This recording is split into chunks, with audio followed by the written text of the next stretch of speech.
लोगों को एक कुछ चीज़ें स्पष्ट करने की कोशिश करूंगा, जिसका मुख्य उद्देश्य मेरा रहेगा आपको ये बताना कि हम किस रास्ते पर चले हुए हैं। फिर आपने देखना है कि आप किस रास्ते पे चले हुए हो। मैं अपनी ज़िंदगी का मकसद बताऊंगा कि मेरी ज़िंदगी का मकसद क्या है, और आपकी वजह से मैं अपनी ज़िंदगी का मकसद नहीं बदलने वाला हूं। ना मैं ये कहूंगा कि आपको मेरे हिसाब से अपनी ज़िंदगी का मकसद बदलना है, लेकिन कुछ चीज़ें ऐसी होंगी जहां हम सारों की सहमति बनेगी। हमारा आर्थिक जो स्टेटस है वो क्या है उससे कोई फ़र्क नहीं पड़ता। हम किस बिरादरी से हैं, गांव में रहते हैं कि शहर में रहते हैं, ज़्यादा पढ़े लिखे हैं कि कम पढ़े लिखे, कुछ चीज़ें हम सबको चाहिए। सबको मतलब रोटी कपड़ा और मकान की बेसिक ज़रूरत, आपस में इंसान होने का एक इज्जत और सम्मान, समाज के अंदर स्वीकार्यता, ये सबको चाहिए। तो जो हम बताएंगे अपने उद्देश्य में, वहां अगर आपको लगता है कि आपकी भी वैसी ही सोच है और आप भी वैसा ही समाज अपने बच्चों के लिए चाहते हैं, तो फिर हमारा जो साथ होगा, फिर हमारी जो यात्रा होगी वो बहुत लंबी होगी। आपको कुछ और चाहिए और मेरे को कुछ और चाहिए, फिर हम सिर्फ जागरण अभियान तक ही सीमित रह जाएंगे, फिर हम लंबे नहीं चल पाएंगे। इसलिए स्पष्ट होना बड़ा ज़रूरी है कि भाई मैं क्या चाह रहा हूं, आप क्या चाह रहे हैं। तो चूंकि आज आपने निमंत्रण दिया है तो मैं अपनी बात बताऊंगा, उसके बाद हम सारे लोग मिलकर तय कर लेंगे कि हम कितने कितने लंबे चलेंगे। जब 2016 से लेकर आज तक 9 साल में गांव में, शहर में, अनपढ़ पढ़े लिखे सब लोगों से बात करी, तो कुछ चीज़ें समझ में आई कि समाज में हमें लग रहा है कि हम बहुत दुखी हैं और बाकी दुनिया का ठीक चल रहा है, क्योंकि हमने बाकी दुनिया से बात ही नहीं करी, क्योंकि हम बाकी दुनिया के पास गए ही नहीं। और जब हम गांव में जाकर, शहर में जाकर लोगों से बात करी, तो मुझे कोई व्यक्ति सुखी मिला ही नहीं, लेकिन सबकी प्रॉब्लम का प्रकार, उनकी टाइप, उनका तरीका दुखी होने का और उस दुख से निजात पाने का सबका अलग अलग। परमानेंट सॉल्यूशन मिल नहीं रहा। बहुत से संगठन, कोई 30 साल से, कोई 45 साल से, कोई 40 साल से लगा हुआ है। तो मुझे एक बात समझ में आई कि क्या मैं जब इस यात्रा को शुरू करूं तो क्या मुझे भी ऐसे ही करना पड़ेगा कि 30-35 साल लगने के बाद फिर नए क्रांतिकारियों को फिर मैं भी ऐसे ही कह दूं कोई नहीं बदलता रहे, सब अपना अपना स्वार्थ देखते हैं, सब अपने अपने स्वाद में हैं, कोई किसी की नहीं सुनता। ये मैं नहीं कहना चाहूँगा। इसलिए बहुत धरातल पर काम करने का मैंने प्लान किया। समस्याओं की बात करने लगोगे, अभी एक गांव से आ रहा हूं मैं, इगरा से।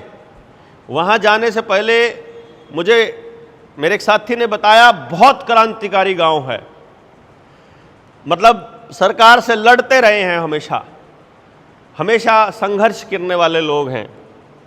मैंने जब पूछा कि गांव में कितने प्रतिशत लोगों की ज़मीन बैंकों के पास गिरवी रखी है, तो पता चलता है कोई बचा ही नहीं हुआ घर, सबकी ज़मीन गिरवी रखी हुई है।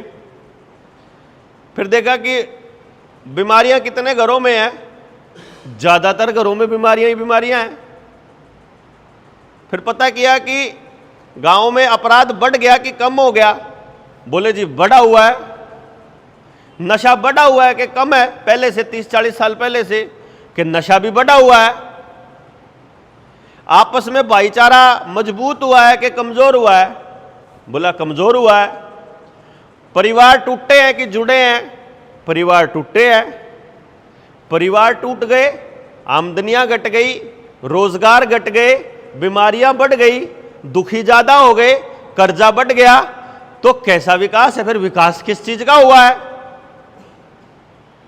गाड़ियां 2 नीचे हो, 2 घर में खड़ी हो, मैं इसको तो विकास नहीं मानूंगा। घर हो चाहे 1000 को मतलब 1000 गज का, अगर उसमें अंदर जाने के बाद अंदर से मन प्रफुल्लित ना हो, अंदर से मन खुश ना हो, तो वो तो मकान बन जाएगा, घर बनेगा ही नहीं। और अगर छोटा सा 2 कमरे का मकान हो और उसमें अंदर जाते ही मतलब बच्चे भी या सब परिवार के लोग एक दूसरे से प्यार से मिलकर बात करते हो, तो असली घर तो वो है। अब मैं सोचूं कि ये समस्या सिर्फ मेरे गांव की थी, 9 साल में देखा ये तो हर गांव की है, और आपसे बात कर रहा हूं, मेरे ख्याल से सबका यही हाल है, ज्यादातर लोगों का यही हाल है। लोग जानने लगे कि शायद हम कर्जे की लड़ाई लड़ रहे हैं, शायद बैंकों के साथ लड़ाई लड़ रहे हैं। नहीं मेरे साथियों, बुजुर्गों, हम बैंकों से कर्जे की लड़ाई नहीं लड़ रहे हैं, हम एक व्यवस्था बनाने की लड़ाई लड़ रहे हैं जिसमें मौजूदा कर्जे से मुक्त हो जाओ। जो आज का हाल फिलहाल का कर्जा है, इससे सब मुक्त हो जाएं और आने वाली पीढ़ियों को कर्जा लेना ही ना पड़े, वो व्यवस्था बनानी है। नहीं तो आज आपका माफ हो जाएगा, अगले वाले कर्जदार होंगे, उनका कौन करेगा भाई? तो कारण ढूंढने पड़ेंगे कि हम कर्जदार क्यों हुए, कारण ढूंढने पड़ेंगे, अपराध क्यों बढ़ा, नशा क्यों बढ़ा, परिवार क्यों टूटे, या इसके बिना काम चल जाएगा? बताइए। बिना कारण ढूंढे समाधान नहीं कर पाएंगे।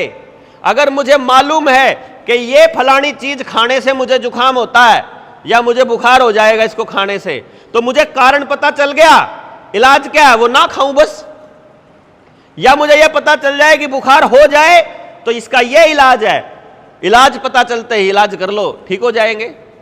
मतलब हम सब लोगों को एक बात समझनी पड़ेगी कि भाई आज ऐसा क्या हो गया कि हमने वो समाज, मेरी उम्र मात्र 46 साल है और मैंने अपनी आंखों से मेरे गांव में वो हालात देखे हैं कि जब गांव में कोई भी बीमार ना हो, जब कोई भी कर्जदार ना हो, जब सब लोगों के बच्चे सुरक्षित महसूस करते हो। लड़कियां रात को 9-9 बजे तक, उस टाइम पे घरों में टॉयलेट नहीं होते थे, सार्वजनिक जगह पे जाया करते टॉयलेट करने रातों को, लेकिन कभी किसी को खतरा महसूस नहीं हुआ, कोई दिक्कत नहीं थी। रूटीन के काम में सबकी इज्जत बरकरार रखी।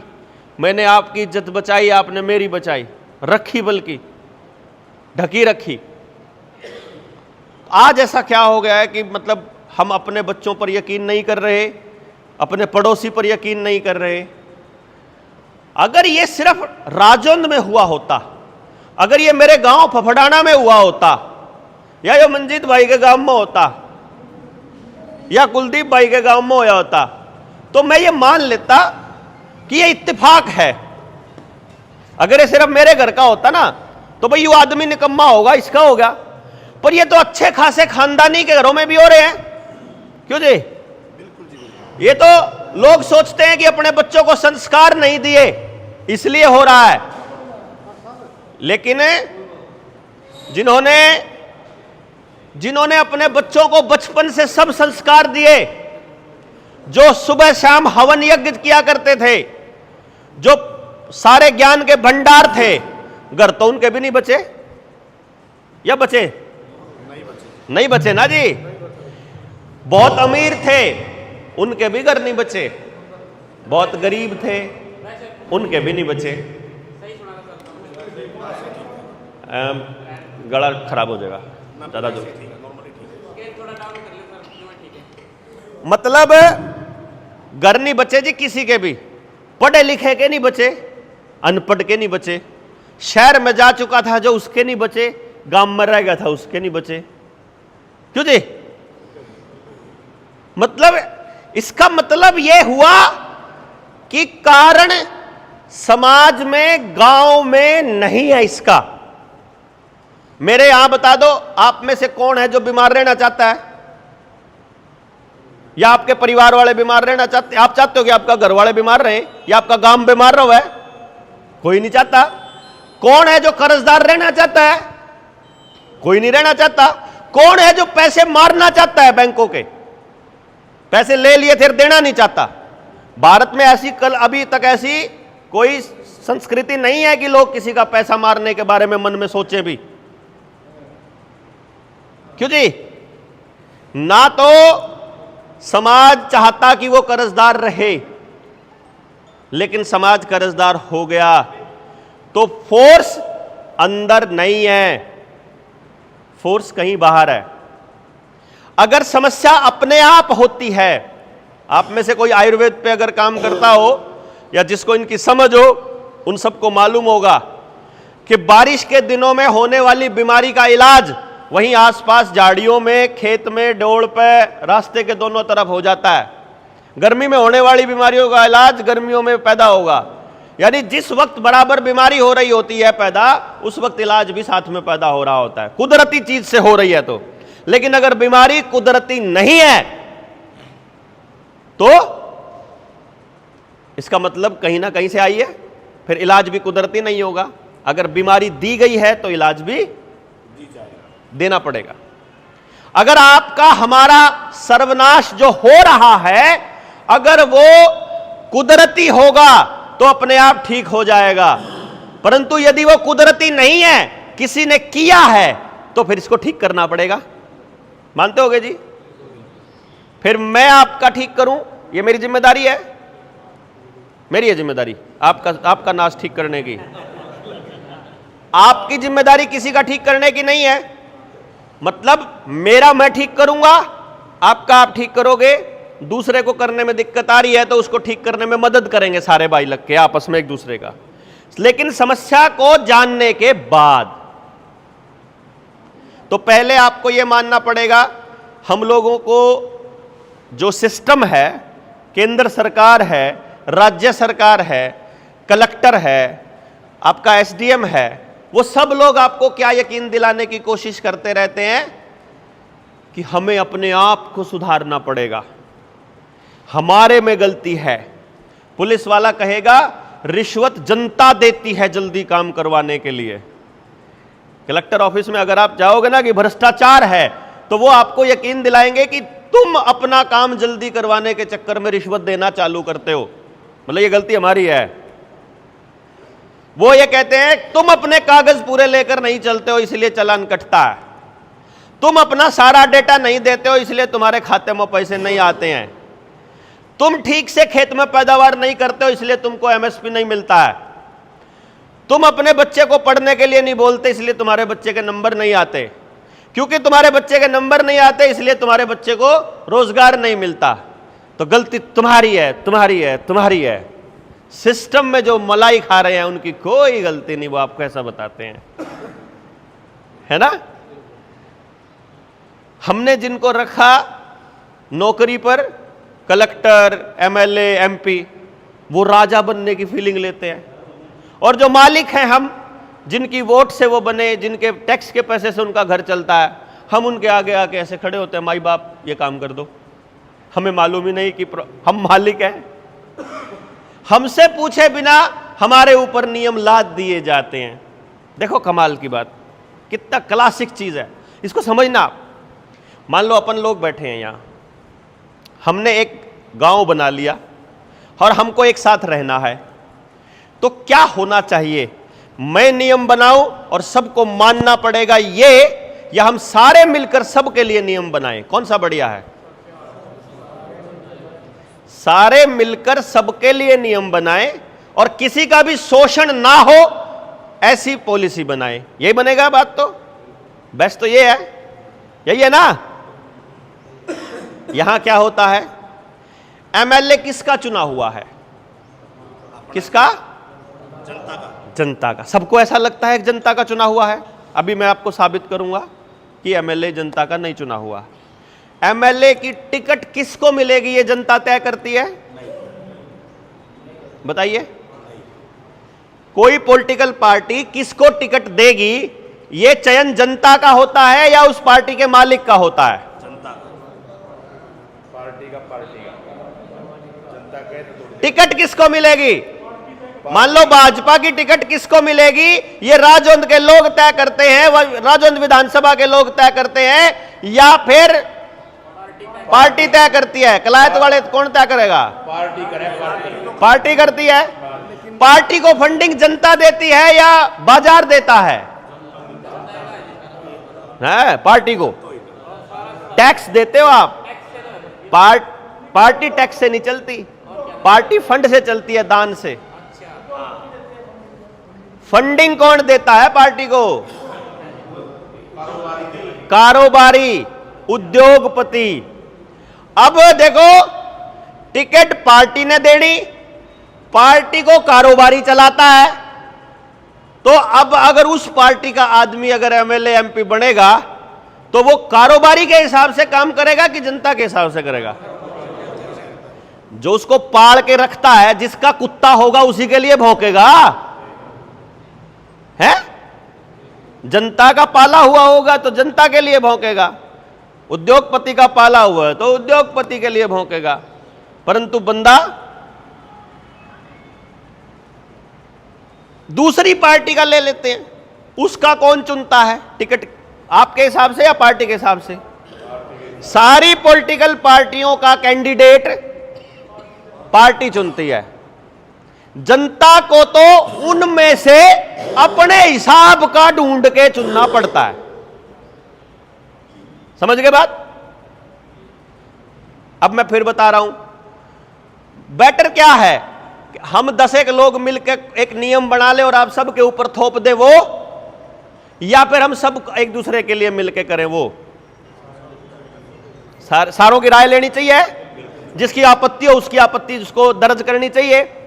अब देखिए कमाल की बात, 20 पॉलिटिकल पार्टियों ने टिकट बांटी, 20 कैंडिडेट खड़े हो गए, हमने टिकट देनी, हमने उसके वोट देनी है, हमने वोट दे दी। ठीक, अब वोट दे दी तो क्या हुआ? आपकी कलायत विधानसभा आती है, कलायत में कितने वोट हैं टोटल? 1,80,000। हम 2 लाख बढ़ गए होंगे, 2 लाख वोट मान लेते हैं, है जी। 2 लाख वोट में से 40% तो वोट ही नहीं डालते, ठीक कह रहा हूंगा? तो 2 लाख में से 40% काट दो, 60% रह गया, 61 रह गया।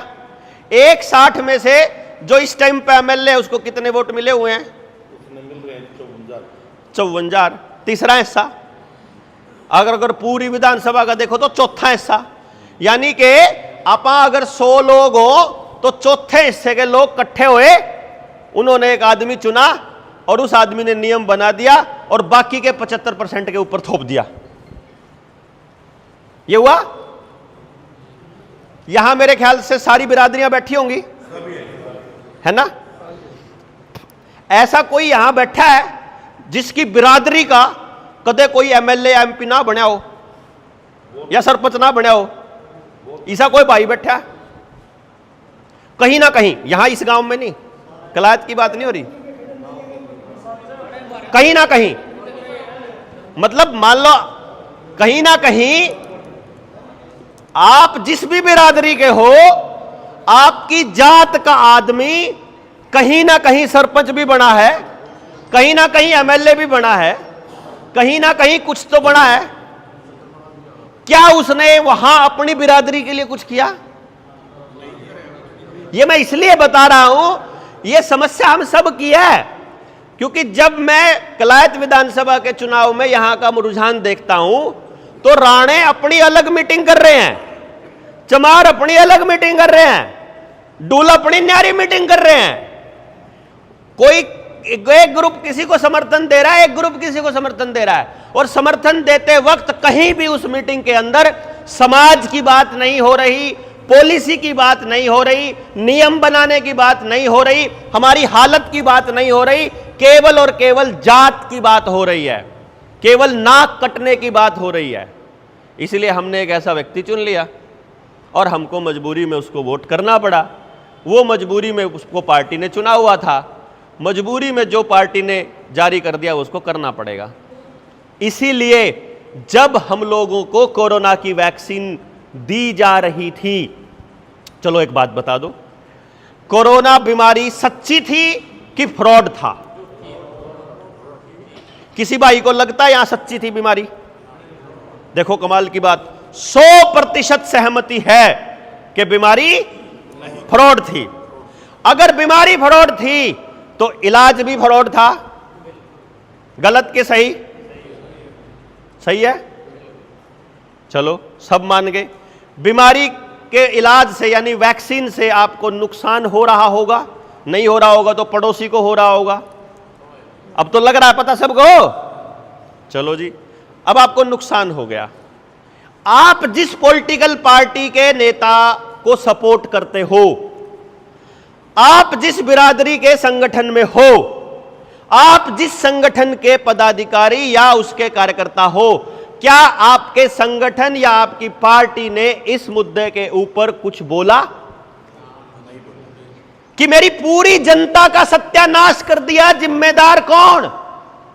वैक्सीन बनाने वाली कंपनी, उसका प्रमोशन करने वाला नरेंद्र मोदी, उसको लगाने वाला डॉक्टर, भेजने वाली ये आंगनबाड़ी वर्कर, आशा वर्कर या सर्टिफिकेट चेक करने वाला कौन? जिम्मेदार कौन? कोई जिम्मेदार आदमी नहीं। कमाल की बात। और पूरा समाज बैठा है और सब मान रहे कि ठगी हो ली, सब मान रहे कि बेईमाना होया, सब मान रहे कि बीमारी आ गई, सब मान रहे कि नाश कर दिया, लेकिन हमको बोलना ही नहीं आता। कमाल की बात है ना। आपने जिसको एमएलए बनाया वो भी नहीं बोला, जिसको आपने हराया वो भी नहीं बोला, जो तीसरे नंबर वाला था वो भी नहीं बोला। ऐसा कैसे हो गया कि एक मुद्दे पर तीनों, चारों, पांचों एक ही सुर में बोल रहे हैं? इसके दो कारण हैं। या तो उनमें से किसी को पता ही नहीं है कि इसका नुकसान होना है। हम सारे, कोई अनपढ़ है, कोई पढ़ा लिखा है, कोई गरीब है, कोई अमीर है, कोई दुकानदार है, कोई मास्टर है, कोई किसान है, यहां बैठे हुए हमने तो सब ने पता कि हमारी गल ठगी होगी, और जो नेता बना रखे उसने पता नहीं। इसका मतलब है कि ऐसा गधा आदमी हमारा नेता बनने के लायक नहीं है। और अगर उसने वो जानबूझ के किया है या तो पता नहीं, फिर तो गधा है। अगर पता है तो फिर राक्षस है। फिर उसने नरसंहार होने दिया और नरसंहार के बाद वो आपकी आवाज नहीं उठा रहा। क्यों जी? क्योंकि और पिछली बार जो आपका नुकसान हुआ उसमें अगर वो नहीं बोला तो अब आपकी बच्चियों के ऊपर अटैक होने वाला है, वो उसमें भी नहीं बोलेगा। कर्जे में आपका घर जाने वाला है, वो उसमें भी नहीं बोलेगा। वो आपके समाज में अपराध बढ़ रहा है, नशा बढ़ रहा है, पुलिस वालों की गुंडागर्दी बढ़ रही है, मनमर्जी के नियम कानून थोपे जा रहे हैं, फिर वो उसमें भी नहीं बोलेगा। समझ गए ना? इसका मतलब नेताजी हमारे नहीं है। नेता के आगे हाथ जोड़ना पहले नंबर पर अगर हमने बंद नहीं किया, नेता को खड़े होकर के, ऐसे खड़े होकर के हमको बोलना पड़ेगा, नेताजी रिपोर्ट कार्ड चाहिए आपका। आपके बच्चों के रिपोर्ट कार्ड बहुत देख लिए ना आपने। सड़क बनाना तुम्हारा काम नहीं था, सड़क बनाया पीडब्ल्यूडी ने, टैक्स दिया हमने, तेरा क्या था? वो ग्रांट तुमको मिलनी ही होती है। तुमने चूज किया कि राजौंद की ये गली बनेगी या ये गली बनेगी अपने ठेके और अपने कमीशन के हिसाब से। उसमें गांव का विकास नाम की कोई चीज नहीं है। ऐसे बकाने की जरूरत नहीं है हमारे को। ये बात हमको पता होनी चाहिए कि नहीं पता होनी चाहिए? ठेका देना, सड़क बनाना, गली बनाना, नाली बनाना, भवन बनाना, मकान बनाना नेता का काम नहीं है। एमएलए एमपी का काम है पॉलिसी बनाना कि मेरी हलके में, मेरी विधानसभा, मेरी लोकसभा में, मेरे एरिया में किसी व्यक्ति के साथ शोषण ना हो जाए, किसी बंदे के साथ गलत ना हो जाए। वो नियम कानून वहां उस पंचायत में बनना चाहिए जहां वो बैठा है। उसका तो यही काम था ना। उस पर तो कभी अपन लोग बात ही नहीं करते। एचपीवी वैक्सीन आई, वैक्सीन लगने से पहले, एचपीवी वैक्सीन लगने से पहले कोरोना वाली वैक्सीन का हिसाब तो ले लो। बोला वैक्सीन लगाने के लिए तैयार हैं, लेकिन पहले कोरोना वाली वैक्सीन का हिसाब चाहिए। करना चाहिए कि नहीं करना चाहिए? अगर हमारे शरीर के साथ, आप अपने शरीर की कीमत क्या लगाते हो? आपके शरीर में जहर डाल दिया जाए, कितने रुपए चाहिए आपको? कोई कीमत नहीं है। इसका मतलब एक ऐसा काम कर दिया इन लोगों ने जिसकी कीमत पैसे से नहीं चुकाई जा सकती। मतलब इस वैक्सीन के फ्रॉड में शामिल हर आदमी को फांसी होनी चाहिए। पहले तो होनी चाहिए कि नहीं होनी चाहिए? दूसरे नंबर पर जिसको भी साइड इफेक्ट है वैक्सीन लगने के बाद, किसी के शरीर में थकावट, एलर्जी, दिमाग, सिर में दर्द, पेन रहना, बुखार ज्यादा होना, हार्ट की बीमारी, स्टंट डलना, ब्रेन हैमरेज, पेट में दिक्कत, अब परिवार में कोई मौत, इस तरह की दिक्कतें आप में से कितने लोग झेल रहे हैं? पहले हाथ खड़ा करके बताओ, एक बार हाथ खड़ा करके, जो जो झेल रहे हैं या जिन्होंने झेली है पड़ोस में, हाथ खड़ा करके बताओ मुझे। आप झेल रहे हैं? अब मैं आपसे एक रिक्वेस्ट कर रहा हूं, आपके तो शरीर खराब हो चुके, आज आपने लड़ाई चालू नहीं करी तो आपके बच्चों को पैदा होते ही ये वैक्सीन लगाते हैं, उसके बाद ये बच्चियों को लगा रहे हैं बांझ बनाने के लिए। क्या वो रुक जाएंगे अगर आपने लड़ाई शुरू नहीं करी तो? जिन लोगों ने हाथ खड़े नहीं किए हैं, जिनको अभी कोई दिक्कत नहीं हुई है, इसकी कोई गारंटी नहीं है कि उनको दिक्कत नहीं होगी। दूसरी बात, जिन्होंने नहीं लगवाई है, इसकी कोई गारंटी नहीं है कि इनका बच्चा बच जाएगा। इनके बच्चे को बचपन में पैदा होते ही लग चुकी है, आप बच गए, आपके बच्चे को पैदा होते ही डॉक्टर ठोक देता है अस्पताल में। अपने मोर्चे के साथी हैं जनता सरकार मोर्चा के, अगर पहली बात तो वो अस्पताल में जाते ही नहीं बच्चे के लिए, बच्चा जब पैदा होता है प्रसव के लिए, अगर जाता भी है तो डॉक्टर को पहले लिख के देता है वो, और बोलता है कि मेरे बच्चे को पैदा होने के बाद वाला इंजेक्शन नहीं लगेगा, ध्यान रखना, अगर लगा दिया तो हाथ काट दिया जाएगा। इस लेवल पर बोलना पड़ता है। फिर वो बोलते हैं लिख कर दो, लिख के दे देते हैं। फिर बोलते हैं सीएमओ का आदेश है, बिना वैक्सीन तुम छुट्टी नहीं करवा सकते बच्चे की। एक वहां हुआ फूल सिंह का, एक वो है ना खानपुर में मेडिकल कॉलेज है, वहां हुई थी ये, टीम पहुंच गई हमारी वहां, छुट्टी कर तो औलाद इसकी मर्जी, इसकी वैक्सीन लगवाए ना लगवाए, इसके बच्चे को बंदी बनाने का तेरा क्या अधिकार है भाई? हम अनपढ़ता नहीं कहूंगा मैं इसे, ज्ञान की कमी कहूंगा, बेसिकली समझ की कमी, कि हमें पता ही नहीं है कि ये शरीर मेरा है। बता भाई, हमको यही नहीं मालूम है। ये राणा जी मेरे पास खड़े हो जाएं, अगर मैं आपको एक कानून बता रहा हूं, कुदरत का कानून, इनकी मर्जी के बिना मैं इनको ऐसे उंगली ऐसे टच भी नहीं कर सकता। वो तो आपा चादर ढक कर थप्पड़ मारने का हमारा पुराना रिवाज चल जाए, कोई दिक्कत को नहीं है, ठीक है नहीं? गांव में आपा कह करा गिर लो खेसी बिला, गिर लो चादर, वो आपा मजाक, और आपस में हमारी सहनशीलता इतनी जबरदस्त है कि कोई दिक्कत नहीं। नहीं तो कानून ये कहता है कि मेरी मर्जी के बिना मुझे टच करना मुझे एक्सप्लॉइट करने की श्रेणी में आता है। हाथ पकड़ना बहुत बड़ा जुर्म हो जाता है, और शरीर के अंदर कोई केमिकल डालना मेरी मर्जी के बिना, पेनिट्रेट करना रेप की श्रेणी में आता है। रास्ता कोई भी हो, शरीर के अंदर घुसने का रास्ता बाजू हो या कोई और हो, वो रेप माना जाता है। तो पूरे देश का रेप कर दिया, किसी ने लगवाई को नहीं, सर्टिफिकेट तो बनवा रहा है भाई, अपना सर्टिफिकेट तो बनवा रहा है कहा भाई। बहुत कम लोग थे जो लड़ पाए, जो खड़े हो पाए। स्कूल में पढ़ता था मेरा बेटा, मैंने उसको यह बोल रखा था, मास्टर जबरदस्ती करे ईंट मार के सिर खोल दियो, कोई चक्कर नहीं है, तेरा बाप खड़ा है, 2-4 महीने जेल जाना पड़ेगा, कोई दिक्कत नहीं, लेकिन शरीर की डिग्निटी बचा के रखनी है। इस बॉडी को किसी को हाथ मत लगाने देना, केमिकल और टेस्ट तो बहुत दूर की बात है। मास्टर जी का फोन आया मेरे पास, करे तेरा छोरा तो बहुत बदतमीज है। मैं कहा क्या हुआ? बोला बोल रहा है कि ईंट मार के सिर खोल दूंगा। मैं कहा तो बड़ी इज्जत से पेश आ रहा है, मैं होता तो गोली मार देता साले को। मेरे बच्चे को तू कौन भाई, तू इसकी फिक्र मत कर, मैं लगवा लूंगा, जो सा लगवाना होगा मैंने इंजेक्शन, जो करवाना होगा मैं करवा लूंगा। तू इसको बीमार समझ के घर भेज दे, तेरे हाथ में सिर्फ इतना ही है ना, तू दाखिल नहीं करेगा, तू इसका पेपर नहीं देने देगा, तेरे सर्टिफिकेट के भरोसे पैदा को नहीं कर रखा यो, तेरे वैक्सीन के भरोसे पैदा नहीं कर रखा, तब जा करके वो बच्चा बचा। उसकी क्लास के 3 बच्चे मर चुके हैं हार्ट अटैक से, है?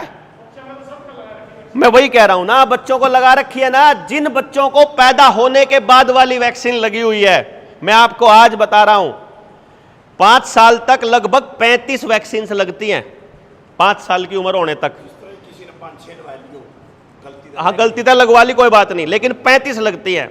जिसने 35 की 35 लगवा ली वो उसका बच्चा 45 साल पार नहीं करेगा, गारंटी है। या तो उससे पहले परमानेंट कोई बीमारी, sugar, blood pressure, heart attack या कैंसर जैसी बीमारी हो जाएगी, नहीं तो उससे पहले टपक लेगा। जिन्होंने कोरोना वाली लगवा रखी है, लगने के बाद जिसको बुखार हुआ है वो 2031 का सूरज नहीं देखेगा। वही लिखने लग रहे हम, अपनी वसीयत लिख लियो। इतना बुखार होया जिसका लगने के बाद, उसका कारण क्या है? आप देख लो आपके आसपास, कैंसर डायरेक्ट चौथी स्टेज में मिल रहा है कि नहीं मिल रहा?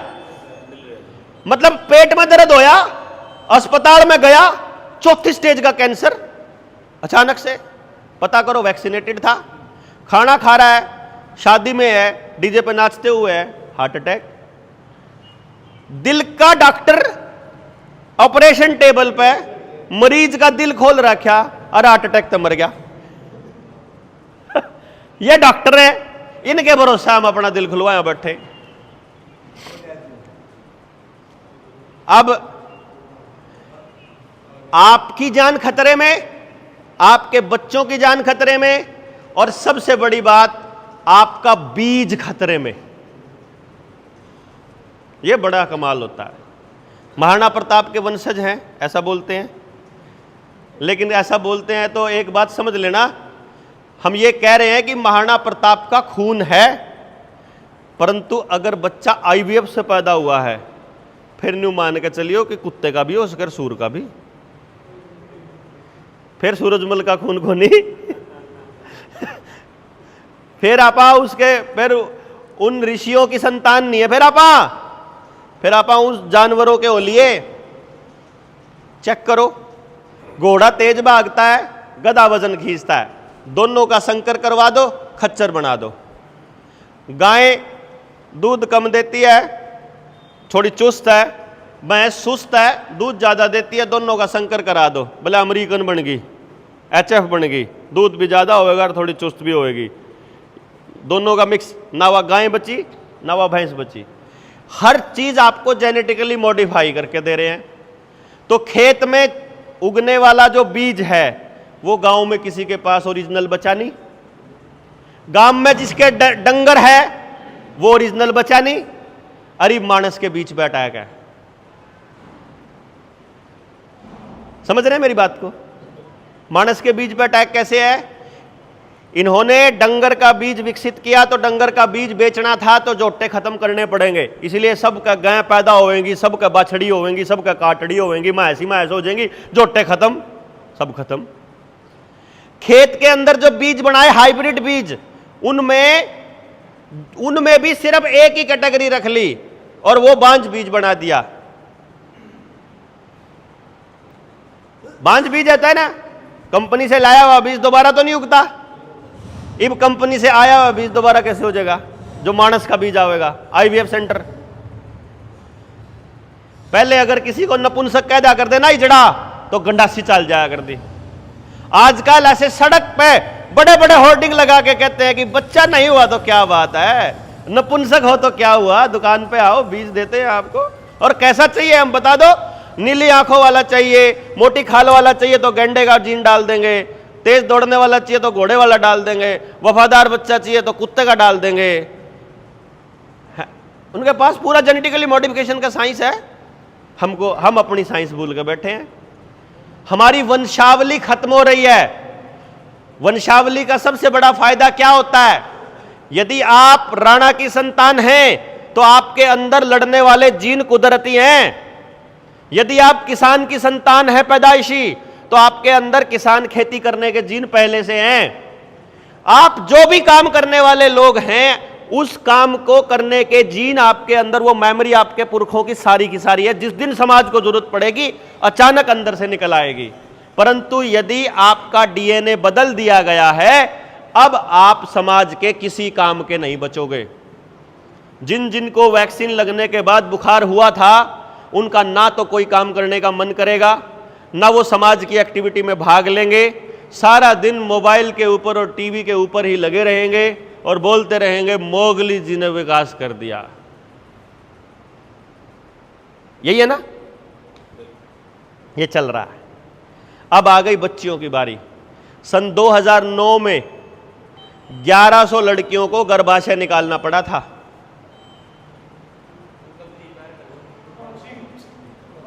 2009 में गुजरात में, आंध्र प्रदेश में और राजस्थान में यह एक्सपेरिमेंट किया था बिल गेट्स ने। और अब साबित हो चुका है एचपीवी वैक्सीन से कोई कैंसर नहीं रुकता। यह साबित हो चुका है एचपीवी वैक्सीन से अगली संतान बांझ होने वाली है। आज आपको कहा जा रहा है यह लड़कियों के लिए है, थोड़े दिनों के बाद आएगा कि लड़कियों में एचपीवी वैक्सीन सेक्सुअल एक्टिविटी के जरिए आता है, क्योंकि इसमें लड़के कैरियर होते हैं, तो अब लड़कों को लगवाएंगे। असली मकसद जो इंदिरा गांधी ने नसबंदी करी थी वो नसबंदी है। ये नसबंदी का क्या फायदा है? नसबंदी का बड़ा फायदा यह है, एक तो बच्चे उनसे पूछे बिना नहीं पैदा कर पाओगे, क्योंकि फैक्ट्री आपकी तो है नहीं बीज की। इंसान के बीज का फैक्ट्री आपके पास तो नहीं है ना, स्पर्म काउंट ही खत्म हो जाएगा। डाउनफॉल करके एक किताब है, उसमें लेखक ने रिसर्च करके यह बताया है कि 2050 तक यदि ऐसे ही चलता रहा तो 2050 में भारत के युवाओं का स्पर्म काउंट 0 हो जाएगा। यानी भारत में प्रत्येक व्यक्ति नपुंसक हो चुका होगा। वो केवल सेक्सुअल एक्टिविटी करेगा, उसके स्पर्म में बच्चा नहीं होगा। यह बकायदा रिसर्च का अंग है ये। और आप देख रहे हो अपने आसपास, यदि ये कम नहीं हो रहा है रोज तो बता दो, अब ये स्पीड से बढ़ेगा। क्यों? क्योंकि आपको रिसर्च करने की आदत नहीं है। मैं आज आपके बीच आया हूं ना, उसका मकसद है बात को सिर्फ एक बार आपके दिमाग में डाल दूं और फिर आप राजन को इकट्ठा कर लो, चाहे आपको हर गली में जाके बुला के लाने पड़ो, विद परिवार, विद फैमिली। क्योंकि बच्चे को बिस्किट का पैकेट, नमकीन का पैकेट बाप ना दे तो मां दे देगी, मां नहीं देगी तो बुआ दे देगी, बुआ नहीं देगी तो दादा दे देगा 10 रुपये, और वो लेके आएगा कचरा। जितने पढ़े लिखे बच्चे यहां, इंटरनेट कौन कौन चलाना जानता है? हाथ खड़े करो। गूगल पे सर्च करना जानते हैं? जो जानते हैं, मैं आपसे 2 रिक्वेस्ट कर रहा हूं बस। खाली किराने की दुकान है आपके राजौंद के अंदर, जो सबसे बढ़िया दुकान हो आपके पास, जो सबसे बढ़िया नमकीन मानते हो, जिसको सबसे बढ़िया खाने के आइटम मानते हो जो पैकेट में है, एक बार सारी एक एक पैकेट ले जाओ घरा, ले जाके, और उस पैकेट के पीछे लिखा होता है इस पैकेट में क्या क्या है। उस पैकेट के अंदर जो जो आइटम है वो एक बार लिस्ट बना लो। उसके बाद गूगल पे जाओ, सर्च करो, अगर ये वाली चीज लगातार खाई जाए तो इसके साइड इफेक्ट बताओ, तो आपको पता चलेगा पूरे बाजार में किसी भी दुकान पर एक भी आइटम खाने लायक नहीं है। कितना अचरज है ना? देखिए मंजित, कितना कमाल की बात है ना। एक सिंगल आइटम मैंने ये करा था। उसके बाद जाओ, मैंने ये कैथल में, चंडीगढ़ में, दिल्ली के एक एरिया में, उत्तम नगर के एरिया में, और मेरे असंध में, मैंने 4 जगह रिसर्च की थी। सबसे बढ़िया होटल पे भी गया मैं, सबसे रेडी, सड़क पे खड़े होने वाली रेडी के पास भी गया मैं, और मैंने उनसे पूछा तेल कौन सा इस्तेमाल करते हो? Palm oil, cotton seed oil, refined oil, इसके अलावा तीसरा तेल इस्तेमाल नहीं होता। अगर सरसों का तेल इस्तेमाल होता है तो सरसों का तेल नहीं है, वो असल में हाइब्रिड या फिर जेनेटिकली मॉडिफाइड जीएम सरसों का बीज तेल है। और वो तेल भी एक दिन आज उबाला है, अगले दिन भी उसी ने उबाला है, अगले दिन भी उसी ने, अगले दिन भी उसी में तड़ते रहे, वो 10-10 दिन का पुराना तेल चलता रहा है। एक बार रिसर्च करके देखोगे, पाम ऑयल हो, कॉटन सीड ऑयल हो, रिफाइंड ऑयल हो, या तो इनसे कैंसर होता है, या इनसे नपुंसकता आती है, या इनसे आपका पेट में इन्फेक्शंस बढ़ते हैं। बिस्किट में कोई बिस्किट बिना मैदे के नहीं है, कोई बिस्किट बिना प्रिजर्वेटिव के नहीं है, कोई नमकीन कॉटन सीड ऑयल के बिना नहीं है, कोई चिप्स का पैकेट नमकीन उसके बिना नहीं है, कोई कोल्ड ड्रिंक की बोतल पीने लायक नहीं है। दांतों में करने वाली टूथपेस्ट सोडियम लोरेल सल्फेट जिससे कैंसर होता है, सर्च करो उसके पीछे, उस टूथपेस्ट के ऊपर लिखा हुआ है कि इससे यह होता है। और कमाल की बात क्या है कि हम सबको इतना तो पता है कि नुकसान है, उस नुकसान कितना है उसके अंदर गहराई में जाने की हमारे पास समय नहीं, समझ नहीं, रिसर्च नहीं। यह क्यों है? क्योंकि इसका तकनीक इन्होंने निकाला एक बड़ा खूबसूरती से। यह बहुत हमको क्यों निकलना पड़ा? मैं चंडीगढ़ में बैठा, नोट छापने की मशीन था और मैंने यह देखा कि नोट छाप लिए और समाज सारा नशेड़ी हो गया और अपराधी हो गया, तो मैं अपने बच्चे को क्या देके जाऊंगा? कुछ भी नहीं, कोई फायदा नहीं इसका। घरवाली से पूछा कि दो रास्ते हैं, एक तरफ कई सौ करोड़ की प्रॉपर्टी और नशेड़ी औलाद, दूसरी तरफ कोई प्रॉपर्टी नहीं है लेकिन समाज के लिए उपयोगी औलाद और औलाद के लिए उपयोगी समाज। बोल कौन सा लेगी? बोली मन नशा नुशा नहीं चंदा, बेशक छोड़ दे सारी काम। तो मैंने इस काम को शुरू किया 9 साल पहले। मैंने इसलिए शुरू किया क्योंकि मैं टीचर हूं और मैंने यह देखा कि मुझे गांव के उन आदमियों को जिनको आज तक कोई समझाने के लिए आया ही नहीं, नेता आपको नहीं समझाएगा, वकील आपको नहीं समझाएगा, पुलिस वाला आपको नहीं समझाएगा, पटवारी, तहसीलदार, एमएलए, एमपी, ब्लॉक समिति, जिला पार्षद, स्कूल का मास्टर, प्राइवेट मास्टर, सरकारी मास्टर, कोई बिजनेस करने वाला, कौन समझाएगा आपको? स्कूल में पढ़ना ही नहीं सिखाया, रट्टे मारना सिखाया, रिसर्च करना ही नहीं सिखाया, चीजों को ढूंढ ढूंढ के लाना ही नहीं सिखाया, चीजों का पता करना ही नहीं सिखाया। एक बुद्धम समाज बना दिया कि पढ़ी जाओ, रट्टे मारी जाओ और सारे बच्चे अंग्रेजी मीडियम में जावा, मोरा अंग्रेजी मीडियम में के लिख रहा किताब में ना उन्हें बेरा। बड़का ने कुछ नहीं पता जो किताब में पढ़ने लग रहे, कड़ा पागल हो रहे हो, रट्टे मार रहे, रट्टे, कुछ नहीं आंदा उन बच्चा ने, ना अपने शरीर का पता, ना खान का पता, ना घर में बोलन का पता, ना जीवन में क्या करना उसका पता, ना खेती कैसे करनी उसका पता। बल्ब फ्यूज हो जाता, बदलब भी बदलना को नहीं आंदा नई पीढ़ी ने। तो अभी वहां चंडीगढ़ में तो हाँ भैया, हाँ, बल्ब खराब हो गया है, उसे रिपेयर कर देंगे क्या? वो मिस्त्री आवेगा, देखेगा, उन्हें पता है कि शहर के हैं, टोटर वहीं ना पे पता है नहीं, बल्ब ले आओगा वो अपने बैग में, ला के वो देखेगा, 2-4 बार उस बल्ब के साथ न्यू करेगा और फिर वो नया बल्ब, ये तो चेंज करना पड़ेगा। अच्छा चलो कर दीजिए, वो अपना ठा का बल्ब बदल दे। कितने पैसे हुए भैया?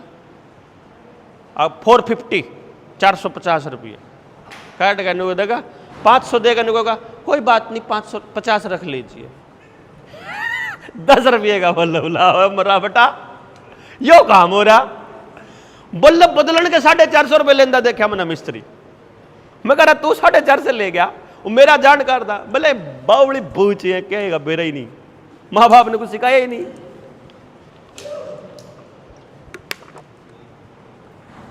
इसी से औलाद हमारी पैदा होने लग रही है। कारण क्या? कारण है हमारा एंटीना खराब है। आपने पता आपका एंटीना कहां है? सिग्नल जो परमात्मा से पकड़ता है एंटीना, वो यहां होता है, जिसे मां कागा बोलती है। इसको बोलते हैं पाइनियल ग्लैंड साइंस की लैंग्वेज में। आध्यात्म में जब हम मंदिर में जाते हैं तो आपने देखा होगा, हम मंदिर में हमेशा हाथ जोड़कर ऐसा करते हैं, ये ऊपर की तरफ हो जाता है, और हम मंदिर के बिल्कुल बीच में जाते हैं और बीच में वो गुबंद बना होता है, उस गुबंद के ऊपर तांबे का या सोने का वो चढ़ा होता है, वो इलेक्ट्रिकल सिग्नल सीधे यहां आते हैं, तो हमें सद्बुद्धि मिलती है, हमें सही और गलत का निर्णय लेने की अकल आती है। हम ये देख पाते हैं कि जब मालूम था कि वैक्सीन खराब थी तो बच्चों को क्यों लगने दी। ये केवल जिनका ये एंटीना काम कर रहा है वही लड़ पाएंगे। नेता चोर है पता होते हुए लड़ने की हिम्मत केवल जिनका एंटीना ठीक होगा, जिनकी पाइनियल ग्लैंड ठीक होगी, वो लड़ पाएंगे। पता होते हुए कि आपके बच्चे को पढ़ाई जाने वाली शिक्षा खराब है, उस स्कूल से हटाने की हिम्मत, आधार कार्ड को बैन करने की हिम्मत, अपार आईडी ना बनवाने की हिम्मत या मास्टर को लिख के देने की हिम्मत केवल उनकी होएगी जिनका ये एंटीना ठीक होगा, ठीक घूम रहा होगा। छात पचड़ का करा कर दे, नहीं इनू घुमाया कर दे, आ गया आ गया आ गया, सिग्नल आ गया। जिनके सिग्नल आंदे होंगे उसे क्या समझ आवेगी, उसे ने दिखेगा क्यों लाग रहा, नहीं तो हमने दिखा ही को नहीं। अकल ऐसे मतलब जैसे शराब भी हुआ है, शराब पी रखी, आंख खुल रही है, पता है कि सामने वाला निकल रहा है, फूक देंगे, चल जा नहीं रहा, फूकण की बात करे, धड़ाक लाग देगा, धक्का लागेगा और मारे पक्ष कुछ कर नहीं सकता क्योंकि नर्वस सिस्टम खत्म। वो नशे में हम सब हैं। पता है गलत हो रहा है, पता है मास्टर भी नाश करने लाग रहा, प्राइवेट भी नाश कर रहा, सरकारी भी, पता है कि वकील लुटन लाग रहे, पता है थानेदार लुटन लाग रहा। इतने बावड़ी बूझ हैं हम, पड़ोसी की शिकायत करने जावे, थानेदार तक पीछे ले गए FIR लिखवावे, और वो दूसरा भी कंप्लेंट लिखने जावे, वो भी पीछे ले गए FIR लिखवावे है। वकील तो यू भी देवे, वकील तो ओ भी देवे। थाने में थानेदार ने कहता चाहे तो समझौता कर लेंगे, 2.5 भीतर गिरूंगा, फिर दोनों गांव के लोग बुलावे, बैठ कर समझौता करे। अरे बोलो, इस इंस्पेक्टर के, इस पुलिस वाले के कहने से समझौता करने बढ़िया भाईचारे में कर लेंदे रहे। वो चौधरी बनाया खाम खाई का, और अपने भाई ने चौधरी बना लेंदे, उम्र के हिसाब से चौधरी बना लेंदे कि यो मेरे तो बड़ा इसकी मान लूं मैं, भाई तो जो कुछ कहेगा मान लूंगा।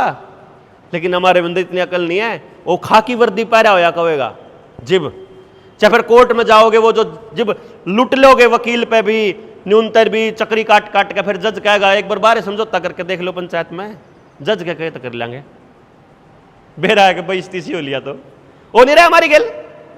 यानी पता हो रहा है कि यार ये तंत्र हमारे लिए काम नहीं कर रहा। सरकारी मास्टर सिर्फ हाजिरी लगाने आ रहा है, मिड डे मील में कचरा खिला रहा है बच्चों को, प्राइवेट मास्टर को ट्यूशन से मतलब है, स्कूल के मालिक को सिर्फ फीस से मतलब है, MLA को अपना रिश्वत खानी है, DC को अपनी रिश्वत खानी है, पटवारी अलग से रिश्वत खा रहा है, जज का रीडर वहां बैठा 100 रुपए लेता है, जज को पता नहीं है कि वो 100 रुपए ले रहा है, तारीख बदलने के 200 रुपए ले रहा है। और जिस जज का रीडर भी से ले रहा है यार, वो न्याय करेगा आपके साथ यार, अकल ही नहीं आ रही यार। बूढ़ा न्यू कहेगा हम खेत में जार नहीं गिरते भाई, खान वाले में नहीं गिरते, मगा चा कौन से में गिरा है, बेचन वाले में गिरूं। अच्छा बेचन वाला कड़े जावे, मंडी में जावे, मंडी में तो किंग जावे, बेरा नहीं फिर तो किंग जावे। मैं बताऊं, मंडी में तो जावे फैक्ट्री में, जब सड़ तो रहा हो तो जावे दारू बनन खातर, और ना सड़ रहा हो तो जावे फिर ब्रेड बनन खातर, बिस्किट बनन खातर। और फिर तेरा छोरा जो सा ब्रेड का पैकेट ले रहा हो उसे का है जहर गिरे हुए का कड़र राजी हो रहा, हॉस्टल में जो कुछ खान लग रहा है वो जहर गिरा हो है तेरा, वो जो PG में खान लग रहा है वो जहर गिरा हो है तेरा, वो जो बाहर होटल पे खाओ जिंगा खाओ, जड़े भी बाहर करता बाहर लिकड़ के जड़े भी खान लग रहा है वो सारा जहर गिरा हो है, तो है तेरा है गिरा हो है, तो है वो। हमारे समझ में नहीं आ रही है, क्यों नहीं आ रही? क्योंकि या एंटीना खराब हो रहा है, एल रहा एंटीना, तो किसी न एंटीना सीधा करना पड़ेगा। जब भी तो अकल आ गई, पता लग गया, यहां से जाने के बाद गणे तो कहेंगे बात तो ठीक कहते बुलारा साहब, फिर कुछ बदलता को नहीं, कोई मानता तो को नहीं, खतिये नाश हो रहा। मतलब करने की हिम्मत कब आएगी? जब एंटीना सेट हो जाएगा। एंटीना सेट होने के लिए पहले अपने को अपने कुछ चीजों की तरफ ध्यान देना पड़ेगा। इस शरीर को पहले शुद्ध करना पड़ेगा। यह शुद्ध गंगा जल तक नहीं होता, गंगा में तो फैक्ट्रिया का पानी आ लिया, तो गंदगी आ ली उसमें, तो ये गंगा से शुद्ध नहीं होगा। ये भीतर में जो जान लग रहा है ना शरीर के, ये वहां से शुद्ध होगा। अब ये वहां से कैसे होगा इसको समझिए, फिर मैं आपको पता लगेगा कि ये चीजें ठीक कैसे करनी है। अगर इस पाइनियल ग्लैंड को, किसी की पाइनियल ग्लैंड को कैल्सीफाई कर दें हम, कैल्सीफाई पता क्या होता है? कैल्सिफिकेशन, इसके ऊपर कोई परत चढ़ जाए, जैसे लोहे के ऊपर जंग लग जाती है, तो जब ये पाइनियल ग्लैंड लगातार गंदगी के संपर्क में आती है तो इसके ऊपर एक परत चढ़ जाती है, जिसकी वजह से हम सही और गलत का निर्णय नहीं ले पाते। इसीलिए गुस्से में कभी कभी ऐसी बात बोल जाएंगे जिसके लिए बाद में पछताएंगे, अपने बच्चों के लिए ऐसा निर्णय लेंगे जिससे बाद में पछताएंगे, बहुत सारी चीजें ऐसे करेंगे जो बाद में पछताएंगे, क्योंकि उस वक्त जब निर्णय लेना था तब हमें उस चीज की अकल नहीं थी। तो इस पाइनियल ग्लैंड पे अटैक कौन सी चीज करती है वो देख लो एक बार अपने घर में था, और सब तब पहला वो चीज अपने घर में था फेंक दो। कर सको तो काम बताओ जी, बताओ। हाँ जी, हाँ जी। कर सके? ये बताऊंगा क्यों कर सको। जो जो चीज है वो अगर आपने समझ ली और अगर आपने वो निकाल दी, गारंटी है आप अपने बच्चे के साथ कभी गलत नहीं होने दोगे और आप अपने समाज के ऊपर काम करना चालू कर दोगे ऑटोमेटिक। लेकिन पहले अपनी पाइनियल ग्लैंड पे काम करना पड़ेगा। सबसे पहला अटैक पाइनियल ग्लैंड पे होता है ग्लाइफोसेट। नाम सुना है किसी ने? बताओ जी, किस किसी ने सुना है ग्लाइफोसेट? वीडियो में सुना, देखा नहीं कदे। इब एक काम करियो, अगर आप किसान परिवार से हो तो जा करके चेक करके आओ इधर इसके अंदर जितने भी यूरिया डीएपी बीज की दुकान है, जितने भी आइटम बीज खार बीज दवाई की दुकान पर रखी हुई है, जितने भी डब्बे रखे हैं, जितनी भी चीज खेत में गेरण की है, सब में ग्लाइफोसेट है। यानी कि आपको अपने खाने की हर कौर के साथ, ढाबे की हर रोटी के साथ आपके अंदर ग्लाइफोसेट जान लग रहा है। तो इसका मतलब है आपको किसान को यह बताना पड़ेगा कि तो जहर गिरना बंद कर दे। फैमिली डॉक्टर की जगह फैमिली फार्मर तैयार करने पड़ेंगे। भाई तू मेरे नाम का उगा ले, इसमें मत गिरिए, चाहे कितना हो तो मेरे पे ले लिए पीछे, कम से कम जहर तो नहीं खाऊंगे बालक। किसान ने भी फायदा हो जाएगा, उसने भी धक्के नहीं खाने पड़ेंगे और मारे बालक भी ठीक चीज खा लेंगे। जिसका जमीन ना है वो उससे कर लो, भाई मैं तेरा यूं काम कर दूंगा तो मेरा यूं कर दे। समाज को संगठित अपने आप होना पड़ेगा मजबूरी में। अगर आपको अपने बच्चे जहर से मुक्त रखने हैं तो क्यों जी? ग्लाइफोसेट दूसरा कहां है? जितने भी बच्चों को लगने वाले, बुखार में लगने वाले, या दूसरी कोरोना की वैक्सीन या ये एचपीवी की वैक्सीन, जितनी भी वैक्सीन है सब में ग्लाइफोसेट है। यानी जिस बच्चे को बचपन में वैक्सीन लगी उसकी पाइनियल ग्लैंड पे पैदा होते ही अटैक। थोड़ा साफ होने लगेगा मां के दूध तय या खेल कूद करके, फिर हफ्ते 10 दिन बाद फिर एक इंजेक्शन, महीने बाद फिर एक और, फिर एक और, फिर एक और, फिर एक और, इतने कति पूरा जंग नहीं लग जाएगा उसके सिर के ऊपर उस पाइनियल ग्लैंड पे। इतने छोड़ देनी है 5 साल तक उस बालक ने ऐसा बुदम बना देंगे और क्या ये जोगा नहीं, पर सिर्फ उसने फिर मोबाइल चाहिएगा। फिर ना रोटी चाहिए, ना मां चाहिए, ना बाप, ना किताब, ना समाज, ना खेल, ना माटी, ना रंगर, उसने कुछ पसंद नहीं आया, फिर उन्हें सिर्फ मोबाइल चाहिएगा। बन रही कि नहीं बन रही आपके आसपास, या बन रही है? उस तक पीछा छुड़ाने का बड़ा आसान सा रास्ता है। खाने में से ग्लाइफोसेट निकाल दो, बच्चों को लगने वाली वैक्सीन से हटा दो। मैं तो सिर्फ न्यू बताऊंगा, इस तरह न्यू होगा, बाकी हटाना ना हटाना हो तो आप हटा लियो ना हटा लियो। भाई मैंने कहूँगा मेरे कहीं तो हटाना पड़ा है, आपको हटा लियो भाई, मेरे कहीं तो न हटाइयो। नंबर 2, इस पाइनियल ग्लैंड पे अटैक होता है फ्लोराइड से। फ्लोराइड कहां कहां होता है? जिसको भी टुंटी का पानी मिलता है, भाई जी टुट्टी का पानी जिसके भी घर में कनेक्शन है, अगर 5 बजे पानी का कनेक्शन आता है भाई, कोई बात कोई बात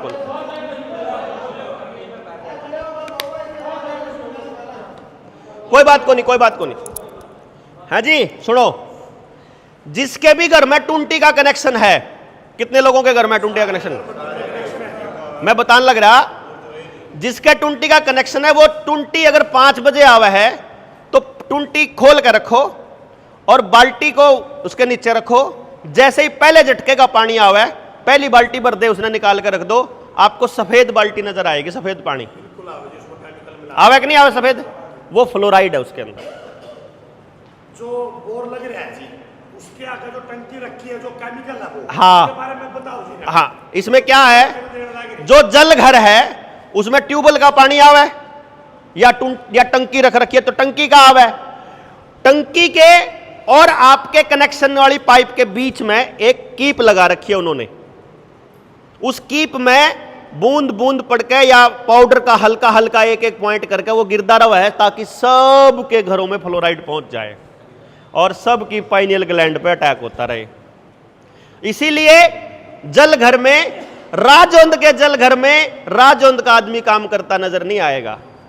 राजौंद के स्कूल में राजौंद का आदमी काम नहीं करेगा।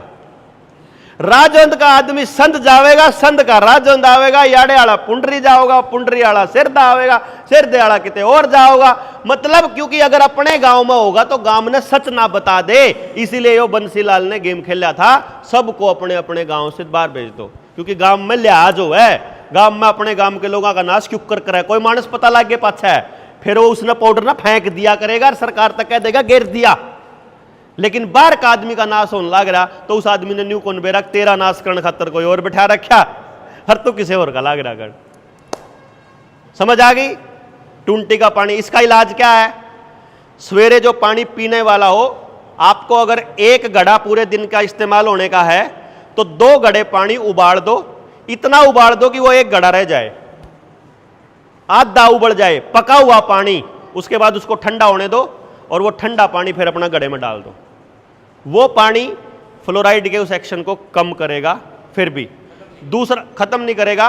दूसरा इलाज उसको कम करने का है, गाय का, देसी गाय का गोबर का जला हुई राख या हवन की जो राख है उसकी 1 चम्मच 2 चम्मच उसमें डाल दो एक घड़े में, वो क्षारीय हो जाएगी, अल्कलाइन हो जाएगा वो। अर्जुन सिंह जी 4 पर लाग गया जो वाइट और जो चढ़ते ही वाइट देना वाला ना, वो आपने अगर जड़ से हटवा दिया गांव वालों ने, तो आसपास फैक्ट्रियों का, टॉयलेट का, सीवरेज का पानी रिवर्स बोर करके नीचे भेजने लग रहे हैं, नीचे वाले पानी को खराब करने लग रहे हैं। ये आंदोलन इतने बड़े लेवल पे करना पड़ेगा हमको सबको। जब आप लोग जुड़ जाओगे तो आप लोगों के लिए राजौंद में एक 3 दिन की ट्रेनिंग ऑर्गेनाइज करेंगे।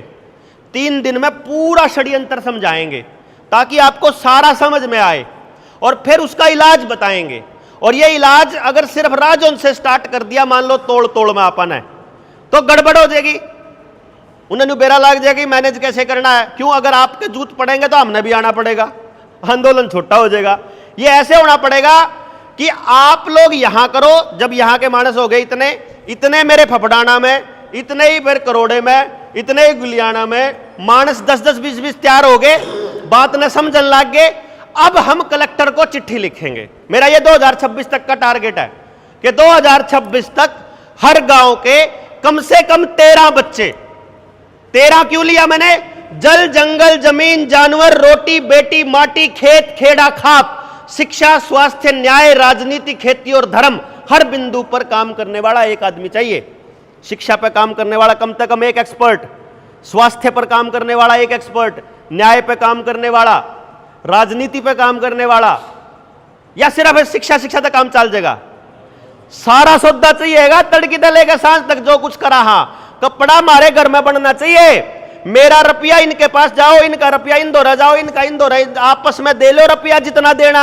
उन तय क्यों देन लाग रहे खसमो? कंपनियां तय सारे कंगाल होंदे उनका भरन लाग रहे, समझ ही नहीं रहे। एक गांव में लिकट के दूसरे गांव में चला जाओ तो सारे मजबूत होवेंगे। गांव में तो एक घर में लिकट के दूसरे घर में चला जाओ, मजबूत होवांगे। सारे के सारे कमा के कंपनियां तो देंदे रहेंगे तो सारे नंगड़ हो जाएंगे एक दिन। तो कोई आज हो जाएगा, कोई कल ना हो जाएगा, कोई परसों ना हो जाएगा। नहीं समझे? तो ये पैसा गांव का गांव में कैसे रुके? हम एक दूसरे के पूरक कैसे बने? हम एक दूसरे को मजबूत कैसे करें? हम एक दूसरे के मतभेद खत्म कैसे करें? इसके लिए चर्चाएं बहुत लंबी चलेंगी, एक दिन का काम नहीं है ये। इसीलिए हर मुद्दे पर अलग अलग जगह अलग अलग लेवल पे मैं बोलता हूं, ताकि किसी का या सुनी हुई काम आ जाए, किसी का या सुनी हुई काम आ जाए, किसी का या हो जाए। सारी बात रिपीट करांगे तो वह भी किसी काम की नहीं। एक स्टेप आगे बढ़ते जाओगे तो करते रहेंगे। एक एक प्रॉब्लम के ऊपर जब चर्चा करेंगे कम से कम 3-3, 4-4 घंटे का समय एक एक बात पर लगा है। मैंने एक गांव में पूछा इकट्ठे होकर नहीं कर सकते, वो बोले जी इकट्ठे होंदे तो कौन नहीं। मैं कहा कॉपी पेन लेकर बैठा, मैं बताओ इकट्ठे क्यों नहीं होंदे। एक बोला जी जड़ है, एक बोला जी देख कर राजी को नहीं, एक बोला जी पॉलिटिकल कारण है, एक बोला जी यो कारण गणे बता दिए। मैं कहा एक कारण पकड़ लेते हैं।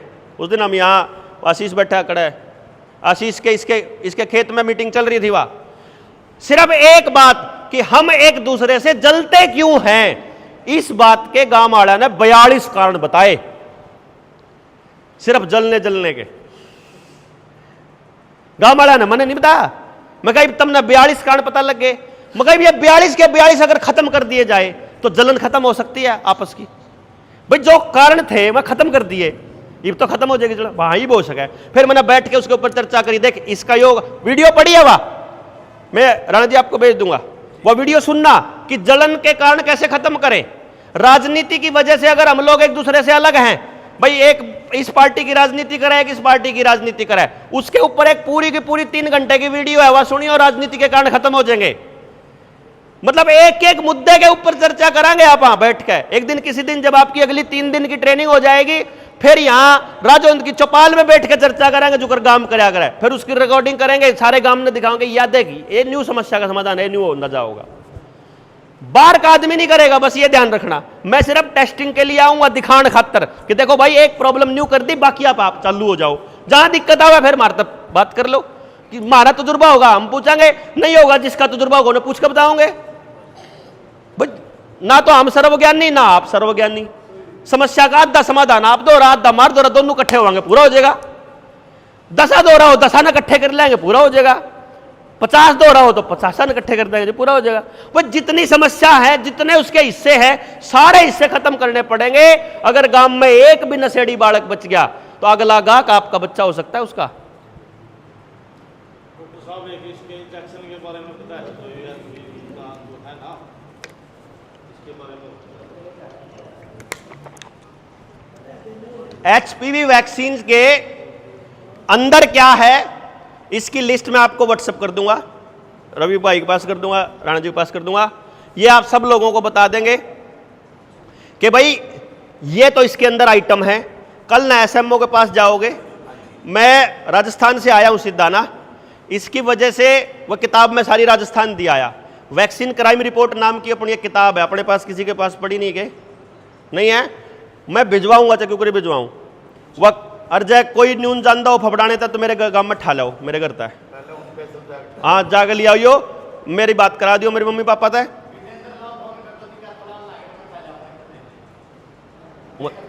कैथल कहाँ, वो तो वहां आता हूँ ना।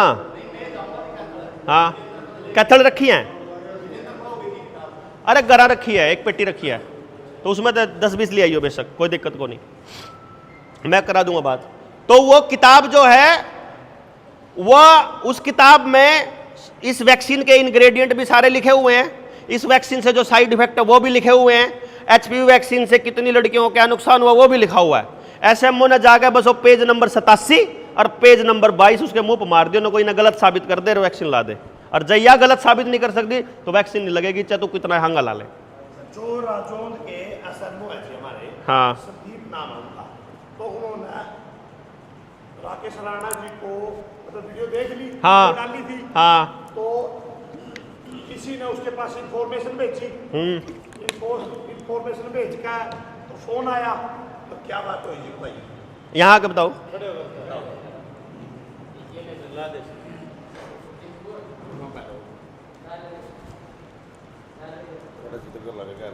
बस ले लो मन तो गोज मंगा लो बस। हाँ वो ला दे, माइक ला दे, मैं दूसरे चलते रहो। जैसा कि कई दिन से हमारा HPV को लेके पूरा प्रचार प्रसार में लगे हैं हम कि HPV जो वैक्सीन है वायरस को लेके हमने कई वीडियो और राजौंद के यशस्वी हो आपने उनसे के बीच में ये बात रखी कि जो ये HPV की वायरस बढ़ाई है वैक्सीन, ये हमारी बेटी को मान बनाने का कहीं ना कहीं एक उद्देश्य है। वैसे तो हम साइंस के बारे में, मेडिकल के बारे में कुछ जानते नहीं है। जब हम जानते नहीं है, लेकिन हमने अनुसरण किया हमारे भाई देवेंद्र बल्हारा जी का, इनकी वीडियो को देखा और जिस प्रकार से बेबाकी से सरकार के सामने अपनी बात रखने का साहस और सच्चाई देश की सामने लाने का काम देवेंद्र बल्हारा जी और डॉक्टर विश्वरूप जी, उनकी भी वीडियो खूब देखी। ये दो ही चेहरे हैं जो प्रमुख है। वैसे तो हमारे जैसे इनको देख देख के उसका प्रचार प्रसार में जरूर लगे हैं। जो टेक्निकल और मेडिकली बातें ये रख रहे हैं तो वो सारे देश में आगे उसका प्रचार प्रसार खूब हुआ। उसी को देख के हमने भी यहाँ जागृति लाने का काम किया। कई मीटिंग हमारी इससे बड़ी बड़ी यहाँ हुई है और उसको देख के डॉक्टर जो हमारे SMO राज उनका कल शाम को मेरे पास फ़ोन आता है, राणा साहब कहाँ पे हो? मैं जी घर पे हूँ, कोई बाहर तो नहीं शादी शुद्धि में? ना जी मैं घर पे हूँ। तो कल को भी मैं गाँव में ही हूँ, तो मैंने मिलना है आपसे। मैं जी बताओ, कोई बात नहीं, आप जिस टाइम आओ मेरे से बात कर लियो। तो आज उनका फ़ोन आता है, भाई राणा साहब अगर आप तो आ सकते हो हॉस्पिटल में तो मैं बैठा हूँ, और अन्यथा आप नहीं आ सकते तो मैं घर पे आऊँ आपके। क्यों आता रहता है, मेरा साथी भी है वो। तो मैं बोला जी आप तो ड्यूटी पे हैं, मैं ही आ जाता हूँ वहाँ। तो मैं वहाँ चला जाता हूँ। बल्हारा साहब वो स्पेशल नीचे जहाँ प्रैक्टिस है, उनका ड्यूटी है, ऊपर का बड़ा ऑफिस है, उसमें मैं वो बैठ जाते हैं। एक आधा और भी बिठा रखा था। तो कहते हैं राणा साहब आप क्यों इन बच्चियों के पीछे पड़ गए? मगर बच्चियों के पीछे पड़ गए मतलब? बोला मतलब ये है कि आप इनके बारे में कोई आप पे कोई है कोई टेक्निकली मेडिकली? मगर नहीं जी महाराज, मैं तो मेडिकल पढ़ी भी नहीं हमने तो, लेकिन हम रीच तो कर सके भाई। ना, अब आपका जवाब क्या होगा मैं बताऊं।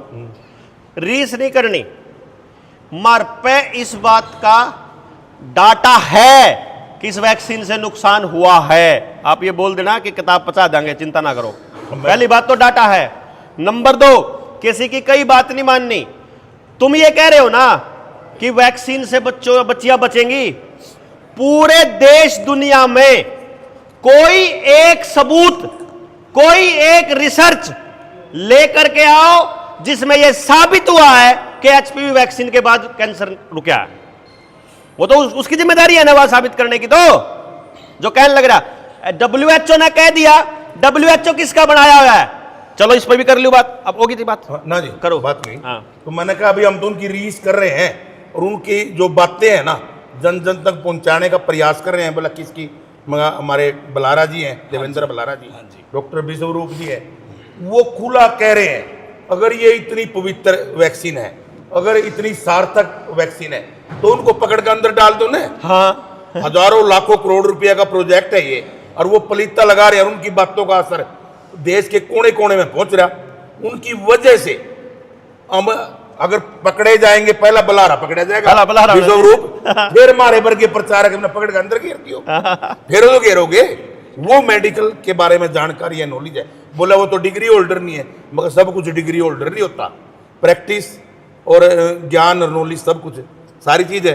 तो ये बात चली हो। बोला भाई मैंने उस पर भी बताया, बल्हारा साहब ने जब कोरोना वैक्सीन कोविड के चली ना, उससे पहले ही कह दिया था भाई इसको लगवाना नहीं है।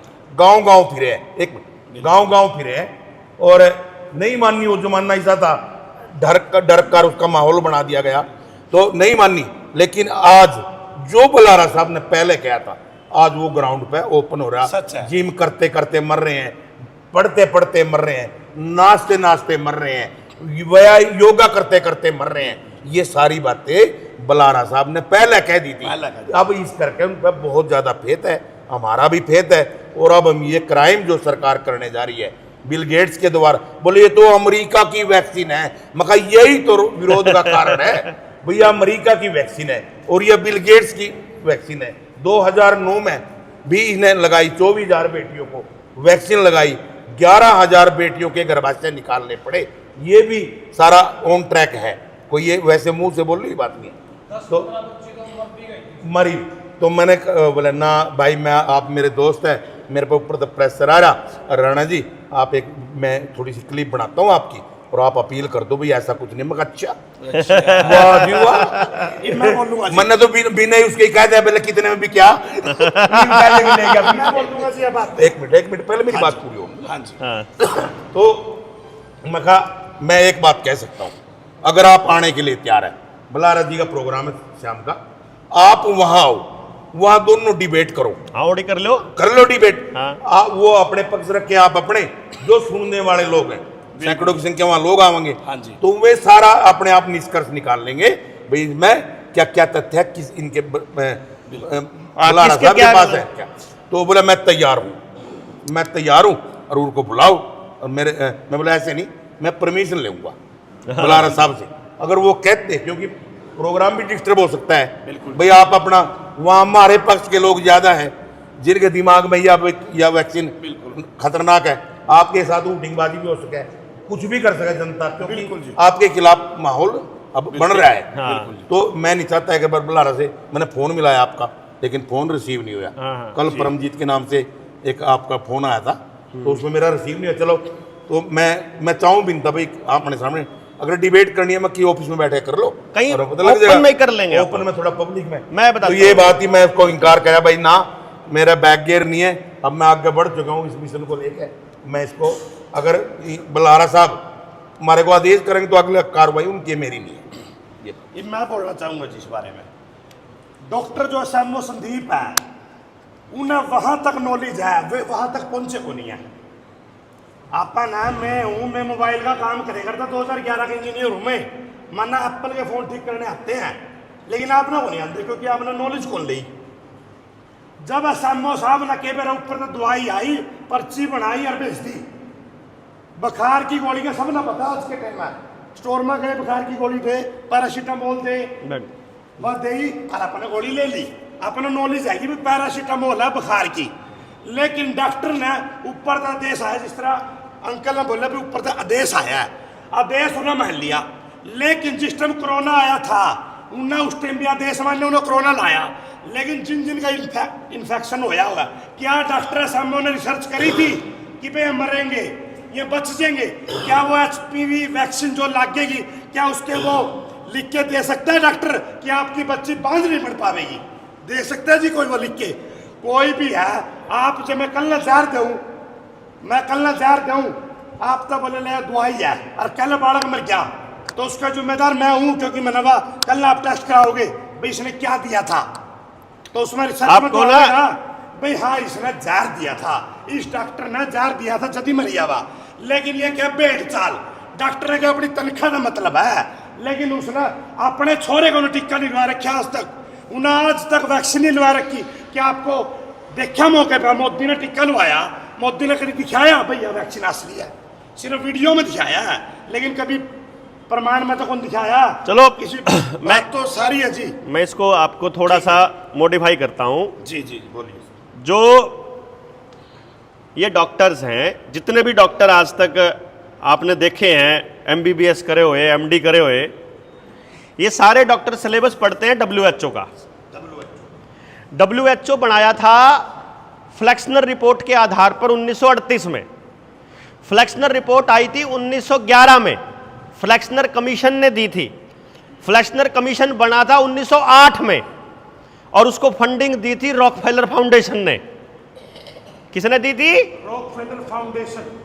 जो आपके खेत में ग्लाइफोसेट डाला जाता है, यूरिया, DAP और इन सारे इंसेक्टिसाइड, पेस्टिसाइड में, ये सारे के सारे फर्टिलाइजर कंपनियों की टेक्निक किसकी है? रॉकफेलर फाउंडेशन की। और हरित क्रांति की रिकमेंडेशन किसने दी थी? रॉकफेलर फाउंडेशन ने। जो आपके बच्चों को यूनिवर्सिटी कॉलेजेस के अंदर सिलेबस पढ़ाया जाता है, इसकी फंडिंग और रिकमेंडेशन किसकी है? रॉकफेलर फाउंडेशन की। दुनिया के 70% तेल के कुओं के ऊपर अधिकार किसका है? रॉकफेलर फाउंडेशन का। आपकी गाड़ी का, पंखे का, लाइट का, पावर हाउस का, पानी को कपड़े धोने की मशीन का, मोटरसाइकिल का, कार का, रेल बनाने का, जहाज बनाने का, और मोबाइल का, और जितनी टेक्नोलॉजी इस्तेमाल कर रहे हो, सारी टेक्नोलॉजी पर डायरेक्टली या इनडायरेक्टली कब्जा किसका है? रॉकफेलर फाउंडेशन का। फार्मा कंपनियों को पैसा, फार्मा बड़ी कंपनियां किसकी हैं? रॉकफेलर फाउंडेशन की। सिलेबस भी उसका, जिस तक बीमार हुआ वो सौदा भी उसका, और जिस तक ठीक होने का नाम ले वो सौदा भी उसका, और उसकी टेस्ट करवाने खातर लैब में जावा वो सारा सौदा भी उसका। आपका भारत की सरकार का, केंद्र की सरकार का, हरियाणा की सरकार का एक भी सौदा को नहीं। आधार कार्ड डायरेक्टली नंदन नीलकेणी का, नंदन नीलकेणी की प्रॉपर्टी में किसकी बैटिंग, किसकी सेटिंग? ब्लैक रॉक की। ब्लैक रॉक किसका? रॉकफेलर का। John Deere tractor Bill Gates का, बिल गेट्स की कंपनी में किसकी इन्वेस्टमेंट्स? रॉकफेलर की। एप्पल किसका? स्टीव जॉब्स का, स्टीव जॉब्स की कंपनी में इन्वेस्टमेंट किसकी? ब्लैक रॉक की। ब्लैक रॉक किसका? रॉकफेलर का। ट्रैक्टर ले, ड्रोन ले, कैमरा ले, मोबाइल ले, गाड़ी चलाओ, अगर मैं कुछ भी चलाओ बिजली का, सारा पैसा रॉकफेलर को देने लग रहे हो, डायरेक्टली इनडायरेक्टली। बीमार हो जाओ तो भी होंडा सिटी जिसकी है। समझ रहे हो बात? वो आने देंगे नॉलेज बाहर? बताइए जी, वो नॉलेज नहीं आने देंगे बाहर। लेकिन ये रिसर्च है, डेटा है जो उस किताब में है, जो मैं राणा जी बता रहा हूं, आप मंगवा लियो। मैंने दो बताए अब तक। एक आपकी पाइनियल ग्लैंड पर अटैक, पहला नंबर ग्लाइफोसेट, दूसरा फ्लोराइड। तीसरी चीज इसके ऊपर अटैक करती है एल्यूमिनियम। एल्यूमिनियम का टब, एल्यूमिनियम की बाल्टी, एल्यूमिनियम का मग्गा, एल्यूमिनियम का दरवाजा, एल्यूमिनियम का बर्तन, एल्यूमिनियम का डोंगा, एल्यूमिनियम के यहाँ कप में चाय पियो, बाहर बैठ कर उसमें डोंगे में चाय बनाए। जितना एल्यूमिनियम का आइटम घर में है उसको टच करते हो तो वो स्किन का लगता है। स्किन की खासियत यह है कि जो खाल पे लाग जाएगा वो पी लेगी। जो कर तेल ला लिया, पी लिया करे, खाल खाया करे। जो सी चीज मुंह तय पीण में दिक्कत आंदी हो उसने आपा स्किन पे लगा लिया करा। जो कर आजकल के मौसम में, जो फाग में, आजकल तो यह रंग आ गए, पानी आ गया या बकवास सौदा आ गया। पहले आपने देखा होगा अपनी होली रेत की और गोबर की होया करती। गाड़ा में पड़ा गोबर लाया करते आप एक दूसरे का, क्योंकि यह मौसम एलर्जी का मौसम है और गाय का गोबर शरीर के लिए, एलर्जी के लिए बहुत फायदेमंद चीज है। तो पुरखों ने ये जो त्योहार बनाया था फागुन का, ये क्योंकि गोबर खा तो सकते नहीं, उसमें तो रिवाज नहीं गोबर खाने का, तो स्किन पे सारे को रगड़ा कर दे, सब का रगड़ा कर दे, टोटो का रगड़ा कर दे, ताकि वो बॉडी में, पूरी बॉडी में जाए और एलर्जी ना हो। अब देखिए वही एलर्जी होगी जिन्हें जिन्हें गोबर नहीं लगाया, ला लोगे ठीक हो जाएगा। बलारा साहब एक बार यो ग्लाइफोसेट का हिंदी कारण तो बताओ। नाम ही ग्लाइफोसेट है। अब क्वारंटाइन का, लॉकडाउन का क्या है इसमें, क्या है? ग्लाइफोसेट आइटम है, जो कर फ्लोराइड आइटम है, एल्यूमिनियम आइटम है, लो आइटम है, वैसे ही ग्लाइफोसेट है। तीन चीज होगी। अपना एक साथी है सुभाष चंद्र, वो कहता है तो उसकी गाड़ी वगैरह ट्रांसफर है पुलिस प्रशासन और सारे बैंक में। कहाँ है? तो कैथल में है। हाँ। और विजेंद्र तो रोज का मैसेज आ रहा, विजेंद्र और जुलाना गाँव है। हाँ। वो नु कहा आप भी अपना प्लान बना लो और वो गाड़ी किसी भी हाल में मतलब ठान दे। विजेंद्र कर लेगा अपने आप, कोई टेंशन नहीं। और तीन चीज ये होगी। चौथी चीज जो ग्लाइफोसेट के ऊपर अटैक होती है, सफेद लाइट। सफेद लाइट जहां से भी निकल रही है, गाड़ी की हेडलाइट तय, मोटरसाइकिल की हेडलाइट तय, घर में सफेद ट्यूब है या एलईडी लाग रही है, या घर की एलईडी है या फोन की एलईडी है, ये सारी ग्लाइफोसेट पर अटैक है। हाँ हाँ, इसमें एलईडी में अगर येलो आवे वो भी नुकसान करे है। सोल्यूशन है मोमबत्ती या येलो वाला बल्ब, वो 10 रुपए वाला जो पहले वाला बल्ब है, वो 0 वाट मैक्सिमम 40 वाट बस। और मैं आपको बता रहा हूं, आदमी की जो आंख है वो ज्यादा रोशनी के लिए नहीं बनी है। आपको गलत बताया गया कि कम रोशनी में पढ़ने से चश्मा लगता है। असल में खराब खाने से चश्मा लगता है, आंख दिमाग के ऊपर अटैक होने से चश्मा लगता है, रोशनी ज्यादा होने से चश्मा लगता है, कम होने से आंख ठीक रहती है। हमारी आंख ज्यादा रोशनी के लिए नहीं बनी है, हमारी आंख कम रोशनी के लिए बनी है। और घर में 0 वाट का बल्ब, मेरे कमरे में ना, मेरे रूम में 0 वाट का बल्ब है, पढ़ने के लिए मुझे वो ज्यादा लगता है। कई बार मैं उन्हें कहा यार बंद कर यार, ज्यादा लाइट है इसकी, 0 वाट की भी ज्यादा लाइट लगने लग जाएगी आपको। बड़ा ही कमरा होगा बहुत ज्यादा तो 40 वाट का बल्ब मोर देन सफिशिएंट है पढ़ने के लिए। इससे ज्यादा लाइट अगर इस्तेमाल करोगे बच्चों की आंखें खराब होंगी, दिमाग भी खराब होगा। वो व्हाइट लाइट जहां से बच सकते हो, सूरज की रोशनी येलो है, पीली है, ठीक है। ग्लाइफोसेट 4 हो गए। 5वीं चीज है जो इसके ऊपर अटैक करती है वो है आर्टिफिशियल स्मेल, आर्टिफिशियल ऑडर। जहां भी कुदरती खुशबू नहीं है, गंध, पाउडर में, लिपस्टिक में, तेल में, साबुन में, फेस वॉश में, हैंड वॉश में, टूथपेस्ट में, जिस भी चीज में तक खुशबू आ रही है या वो फुस करा करा उसमें, या सेंट में, इत्र में भी। इत्र भी कुदरती कहाँ आ रहे हैं, सिंथेटिक है सारा। सिंथेटिक खुशबू जहां से आ रही है वो सारी यहां अटैक करती है सीधी डायरेक्ट। आप देखना शुद्ध खाना खाने वाले आदमी के आसपास से अगर वो छिड़का हुआ आदमी निकल जाता है, केला रहा है कबाड़, उसके मुंह से ऐसे निकलता है सबसे पहले। जो नशे में है उनने खुशबू आवा है और जो जाग रहे हैं उनने बदबू आवा है उसमें तय। ये फर्क है। नशेड़ी आदमी ने तो नाली में भी नहीं कहेगा क्या है, गंगा जल है उसने पता ही नहीं बेचारे ने क्या चीज आ रही, क्या सौदा। अब देख लो कितना का गर्म है सौदा, कितने न कितने कहीं ना कहीं अटैक होने लग रहा है। 6ठी चीज इसमें जो अटैक करती है पाइनियल ग्लैंड पे वो है 5G का रेडिएशन और वाईफाई की सिग्नल। 5G के मोबाइल जेब में दे रखे हैं। बचने का बड़ा आसान रास्ता है, फोन चाहिए तो लैंडलाइन लगवा लो, और एक अति चाहिए तो छोटे वाले फोन रख लो। इंटरनेट के लिए पूरे गांव की सामूहिक लैब बना लो जब बच्चे बचाने हो तो। अपने घर में तो ये स्क्रीन वाले LED फेंकने पड़ेंगे। आज फेंक लो, साल पीछा फेंक लियो, कति नाश हो पाछा फेंक लियो, मर्जी थारी। LED स्क्रीन कोई भी है, LED जो घर में लगा हुआ भी उसका भी सेम काम है, टीवी का भी केस। इसमें शरीर के साथ देखो, मैं जो 3 दिन की ट्रेनिंग इसलिए ली जाती है ताकि 3 दिन के बाद आपका दिमाग खुलना चालू हो जाए। आज तो बीज डाल रहा हूं बात में, दिमाग में बात का। मैं 2 बात और कह दूंगा बस, एक फाइनली। हमारा शरीर बीमार होता है अगर बैलेंस खराब हो जाए उससे। बैलेंस जो बनाने का काम है वो हार्मोन्स करते हैं। जो आजकल लेस्बियन और गे आने लग रहे हैं ना, जो लड़का लड़के तक करने लग रहा है, लड़की लड़की तक शादी करे, वो हार्मोन इनबैलेंस है। लेडीज को मुंह छान लगी, दाढ़ी आने लगी, हार्मोन का बैलेंस है। आदमी चिड़चिड़ा हो गया है, हाजमा खराब हो गया है, मन नहीं लगता है, जी मचलता है, घबरा गया है, बीपी की बीमारी, शुगर की बीमारी हार्मोन्स की गड़बड़ी की वजह से है। हार्मोन नहीं आएगा तो वो क्या कहते हैं उसे, वाह, शुगर के लिए कौन सी इंजेक्शन लगा कर, इंसुलिन। इंसुलिन हार्मोन नहीं बनेगा तो शुगर बढ़ जाएगी। हार्मोन का खेल है सारा, और उन हार्मोन को बैलेंस करने का काम करती है पाइनियल ग्लैंड। पढ़ने वाले बालक को यार रिसर्च कर लियो पाइनियल ग्लैंड का काम क्या है। पाइनियल ग्लैंड के 2 काम है, एक मेलाटोनिन बनाने का, एक सेरोटोनिन बनाने का। ये नाम ही है, ये तो याद ही करने पड़ेंगे, इसमें कोई चक्कर नहीं। ये भाई इनका नाम राकेश है, अब कोई राकेश ना बोलना और राकेश बोल लगा तो फिर राकेश बोल लगा अपन राकेश बोलना हो जाता, हमारे लिए इजी है।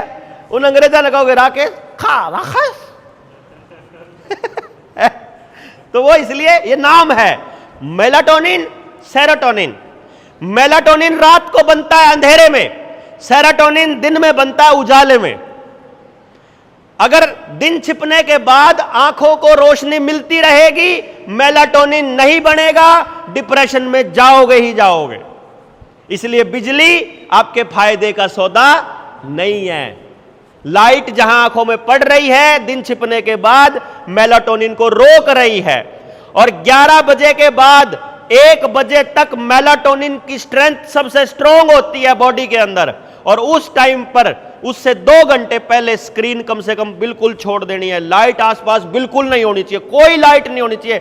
आप अगर सो तो घर में सो जाओ। कभी देखना चांदनी रात हो या अंधेरी रात हो, 12 बजे तारे भी छिप जाते हैं।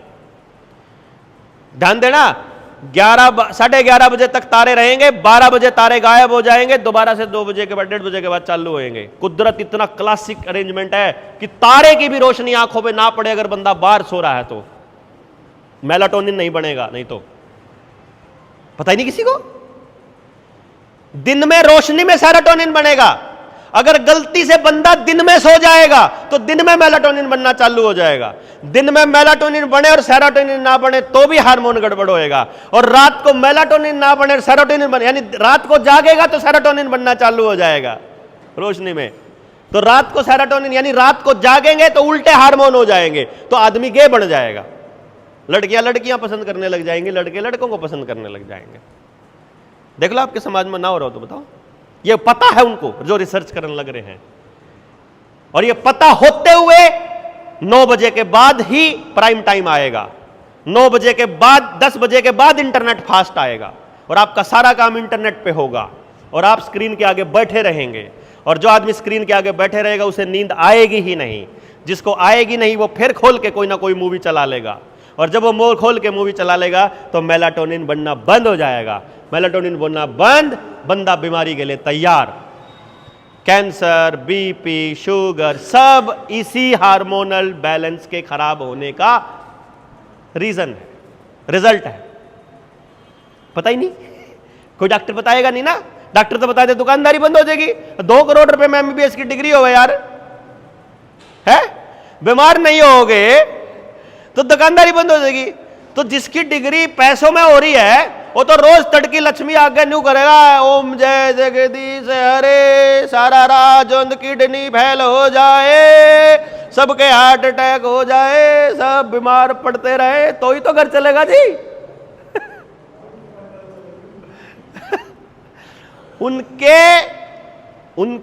उनकी प्रार्थनाओं में आप बीमार होने चाहिए। वकील चाहेगा घरों में झगड़े हों, तलाक के केस ज्यादा से ज्यादा हों, भाई भाई के ऊपर भरोसा ना करे, अधिक से अधिक मुकदमे हो। कैसे चाहेगा वो कि दुकानदारी बंद हो जाए उसकी भाई, है? इसलिए जिसकी दुकानदारी समाज को तोड़ने में चलती है वो दुकानदारियां बंद करनी पड़ेंगी। जिनकी दुकानदारियां आपके बीमार होने से चलती हैं वो बंद करनी पड़ेंगी। जिनकी दुकानदारियां आपका परिवार टूटने से हैं वो बंद करनी पड़ेंगी। और वो बंद करने का फैसला आप अकेले नहीं ले सकते, आपकी पत्नी उसमें शामिल हो, पिता हो, माँ हो, सब शामिल हो। बच्चों के लिए रोजगार का इंतजाम राजौंद के राजौंद में हो सकता है। जितना पैसा आज पढ़ाई पे खर्च कर रहे हो इसके चौथे हिस्से में इससे बढ़िया पढ़ाई, रोजगार की गारंटी वाली पढ़ाई हो सकती है। जितना पैदावार आज खर्चा करके किसान कर रहा है इससे आधे से भी कम खर्चे में इससे ज्यादा पैदावार ले सकता है। जितना बीमारियों का खर्चा है ये बीमारियों का खर्चा खत्म हो सकता है, पर खत्म करने के लिए अक्ल चाहिए। अक्ल मानस की चाहिए। मानस पहले बात करेगा, समझेगा जब भी तो बात बनेगी। मैं तो राजंद में आके किसी खातर काम ना करूं भाई, मैं ठेकेदार नहीं हूं। ना हमने आपकी वोट चाहिए, ना आपका दान का पैसा चाहिए, ना आपकी सपोर्ट चाहिए। हमारे पास तो एक सौदा ही न ले लो। कल मानने किसी चीज की जरूरत आप तब पड़ेगी, सपोर्ट की, बोलने की, इलाज हम चिल्लावांगे, उसके बदले वह भी नहीं चाहिए दी। आज जो मैं आया हूं ना आपसे रिक्वेस्ट है, इसके बदले कुछ नहीं चाहिए आप तक। जब को आवाज लगावांगे भीतरता आवाज आवे तो सपोर्ट करियो, नहीं तो बेशक ना करियो, कोई दिक्कत नहीं, कोई गिला शिकवा नहीं, कोई गुस्सा नहीं। ये इसलिए करना जरूरी है क्योंकि आपकी यहां राजन ठीक हुए बिना मेरा फफड़ाना ठीक नहीं हो सकता। मुझे मेरे गांव के लिए, मुझे मेरे बच्चे के लिए यह करना पड़ रहा है। आपको भी इसलिए करना है क्योंकि आपको अपने बच्चे के लिए करना है। इसके बदले अगर आपको कुछ भी चाहिए तो मैं रिक्वेस्ट करूंगा जनता सरकार मोर्चा से मत जुड़ना। हमारे साथ जुड़ के मुकदमे मिलेंगे, लठ मिलेंगे, गाड़ियां मिलेंगी। ठीक है ना। हमारे यहाँ तो ये तो जैसे बहुत रेयर में ऐसा होता है कि जो माड़ा पहनने वाला कल्चर भी हमने खत्म कर रखा। दिखाने वाला कोई कल्चर नहीं भाई। असल बात कर लो यार, एक बार दिखाने दुखून वाले तो चौचले बाद में हो जाएंगे खूब। पहले कुछ कर तो ले वहां भाई। बलारा जी आपका सम्मान, अरे आपके शब्दों में सम्मान, शब्दों से ऊपर सम्मान हो ही नहीं सकता। आंखों का सम्मान होता है यार, इससे ऊपर कोई सम्मान ही नहीं है। इसलिए हम अपने साथियों को बोलते हैं जब गांव प्रोग्राम होता है, मगर कोई माड़ा का प्रोग्राम नहीं, सीधे आ जाएंगे आप, कोई टेंशन नहीं, ढोल ढाल बजाने की जरूरत नहीं है। नहीं तो नौटंकी करनी हमने क्या आंधी नहीं। 2-4 काले काले लत्ते पहरे हुए आ जाए, पहले से वीडियो बनाते हुए आए, भाई साहब का स्वागत करें हैं। हमने क्या अंदर नहीं करना यो, तो थोड़ा टोर सा बनाना हमने भी आवा है भाई। 10-20 मानस तो 24 घंटे तैयार रहो हमारी गेल चालन है। मैं जान के कहा गुरु चरण दे भाई है, इसलिए क्योंकि पहले कुछ कर लेते हैं, उसके बाद देखेंगे ना ये सब बातें तो। और समाज अपने आप जो जिस सम्मान के लायक हो, जो जिस बेइज्जती के लायक हो, आपको कर दिया करा है अपने आप। इसलिए मैं आप लोगों से रिक्वेस्ट ये करूंगा, है ना जी, ये रिक्वेस्ट रहेगी कि आप जितनी टीम है आसपास की, हम 23 के बाद एक राजौंद में कार्यक्रम कर लेंगे। 23 मार्च को तालकटोरा स्टेडियम में पेरेंटिंग के ऊपर सेमिनार है, बच्चों पे रिलेटेड।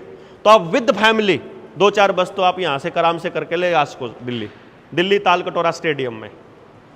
सुबह 10 बजे चालू हो जाएगा और इस पूरे हरियाणा के सिस्टम को बदलने की शुरुआत का वहाँ से हम लोग आगाज करेंगे। उसके बाद हमको वहाँ से बताना है कि हम क्या करने वाले हैं और रियलिटी में हम क्या कर रहे हैं बच्चों के साथ। और क्योंकि रीजन क्या है, जब वहाँ हजारों लोग होंगे और एक साथ वो प्रण लेंगे और एक साथ वो इस लड़ाई की आगाज शुरुआत करेंगे कि ये हम सब अपने अपने एरिया में जाके करेंगे, तो वो वाइब्रेशंस अपना काम करेंगी, परमात्मा आशीर्वाद देगा और अपना इस दिशा में काम कर पाएंगे। ये बुद्धि खुलेगी। ये बुद्धि खुलती है ऐसे लोगों की संगत से। हमारे बड़े बुजुर्ग बड़े स्मार्ट होया करते, वो क्या करते, सत्संग करया करें, और इन मोटे वाला सत्संग नहीं, आरामिया ने सारा का इंजेक्शन लगा दिए। दादा स्वामी वाला भी ठकुआ गया, राम रहीम भी ठकुआ गया है। जितने सत्संगी थे हैं, किस किस का नाम ले खाम खाई प्रचार करा, जितने मोटे थे सब ने अपने चला के सब ने वैक्सीन लगवाई। ये तो काहे का गुरु है भाई, तेरे को मालूम नहीं नाश होने लग रहा, मालूम है तो हराम खोर है, वो गुरु नहीं हो सकता। और मालूम नहीं तो फिर काहे का गुरु है। रिसर्च करके पब्लिक ने बताने का तो काम है तेरा। तेरे ऊपर अंधा विश्वास करने लग रहे, तू बिना रिसर्च के कुछ भी कह देगा लगवाओ। अरे पहले रिसर्च कर लेंदा। हाँ, एक और नया बाप बाहर है, वो अपने फोटो आप लुआया जावे, अपने आप पे नहीं सम्मान दिया जावे, अपने आप को तत्वदर्शी बढ़ा रहा है। नया भगवान मिल रहा है। मेरे तो ये उसका चेला आया था मेरे तो रायगंज में, बोला जी बहुत बड़ा काम कर रहे हैं जी गुरु जी। क्या काम कर रहे हैं?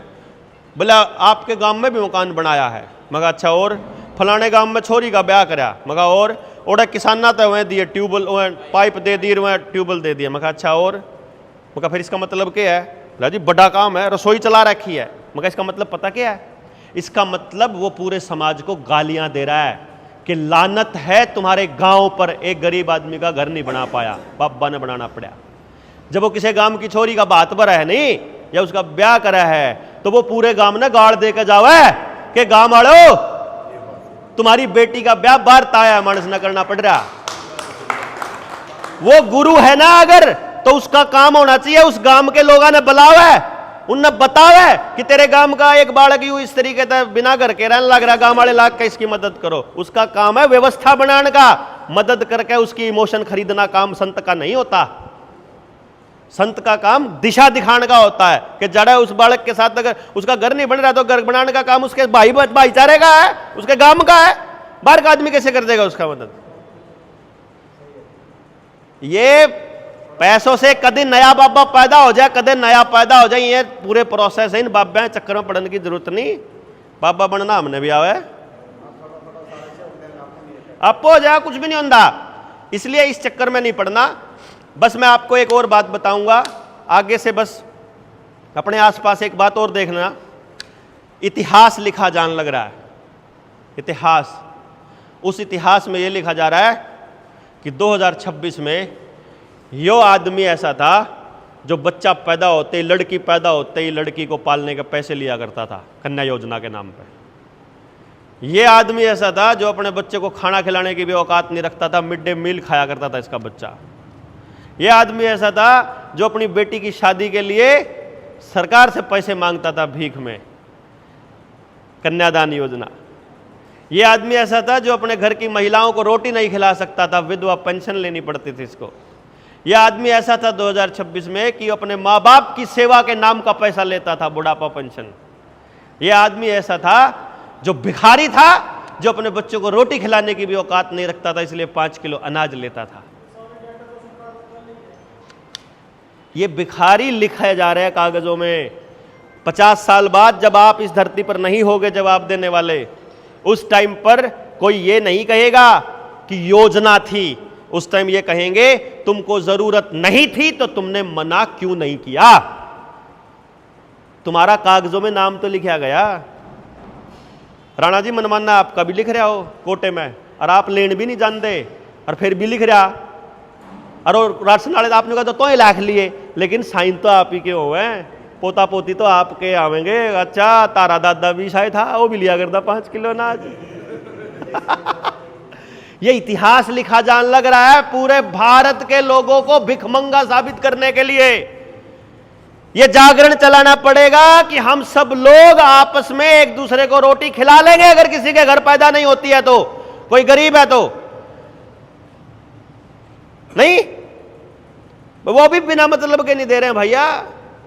आपके ऊपर राज करने की रिश्वत है वो, आपको अपनी मर्जी से चलाने की रिश्वत है वो। अगर आज समाज इकट्ठा नहीं होया तो कल को आपके बच्चों को कैसे रगड़ेंगे इसका अंदाजा नहीं है। अभी बहुत ज़्यादा लंबा नहीं जाऊंगा। 9 बजे अपनी, मैं आपको अभी से इनविटेशन दे रहा हूं, अभी आपको लिंक भेज दूंगा, सबने भेज दियो। 9 बजे बच्चों के ऊपर चर्चा करने के लिए लाइव है मेरा यूट्यूब के ऊपर। यूट्यूब चैनल का नाम है निडर इंडिया। 9 बजे सारे साथी जुड़ जाइयो, अपनी विद फैमिली बच्चों पे ही चर्चा करेंगे हम। ये समाज की सरकार की चर्चा नहीं करेंगे। कुछ लोगों ने भेज रखी है अपने बच्चों के साथ जुड़ी हुई प्रॉब्लम्स, वो सारी कुछ ना किसी की होंगी, नहीं भी होंगी तो और लोगों को जुड़ने का मौका मिलेगा। तो अभी के लिए हम लोगों को निकलना पड़ेगा। आप सब लोग आए, 3 दिन की ट्रेनिंग आप ड्यू रखो, तब तक आप संपर्क बढ़ा लो। और 23 मार्च का इन्विटेशन है आपका, सपरिवार पहुंचिएगा तालकटोरा स्टेडियम दिल्ली में। जय हिंद, जय भारत, जय जोहार।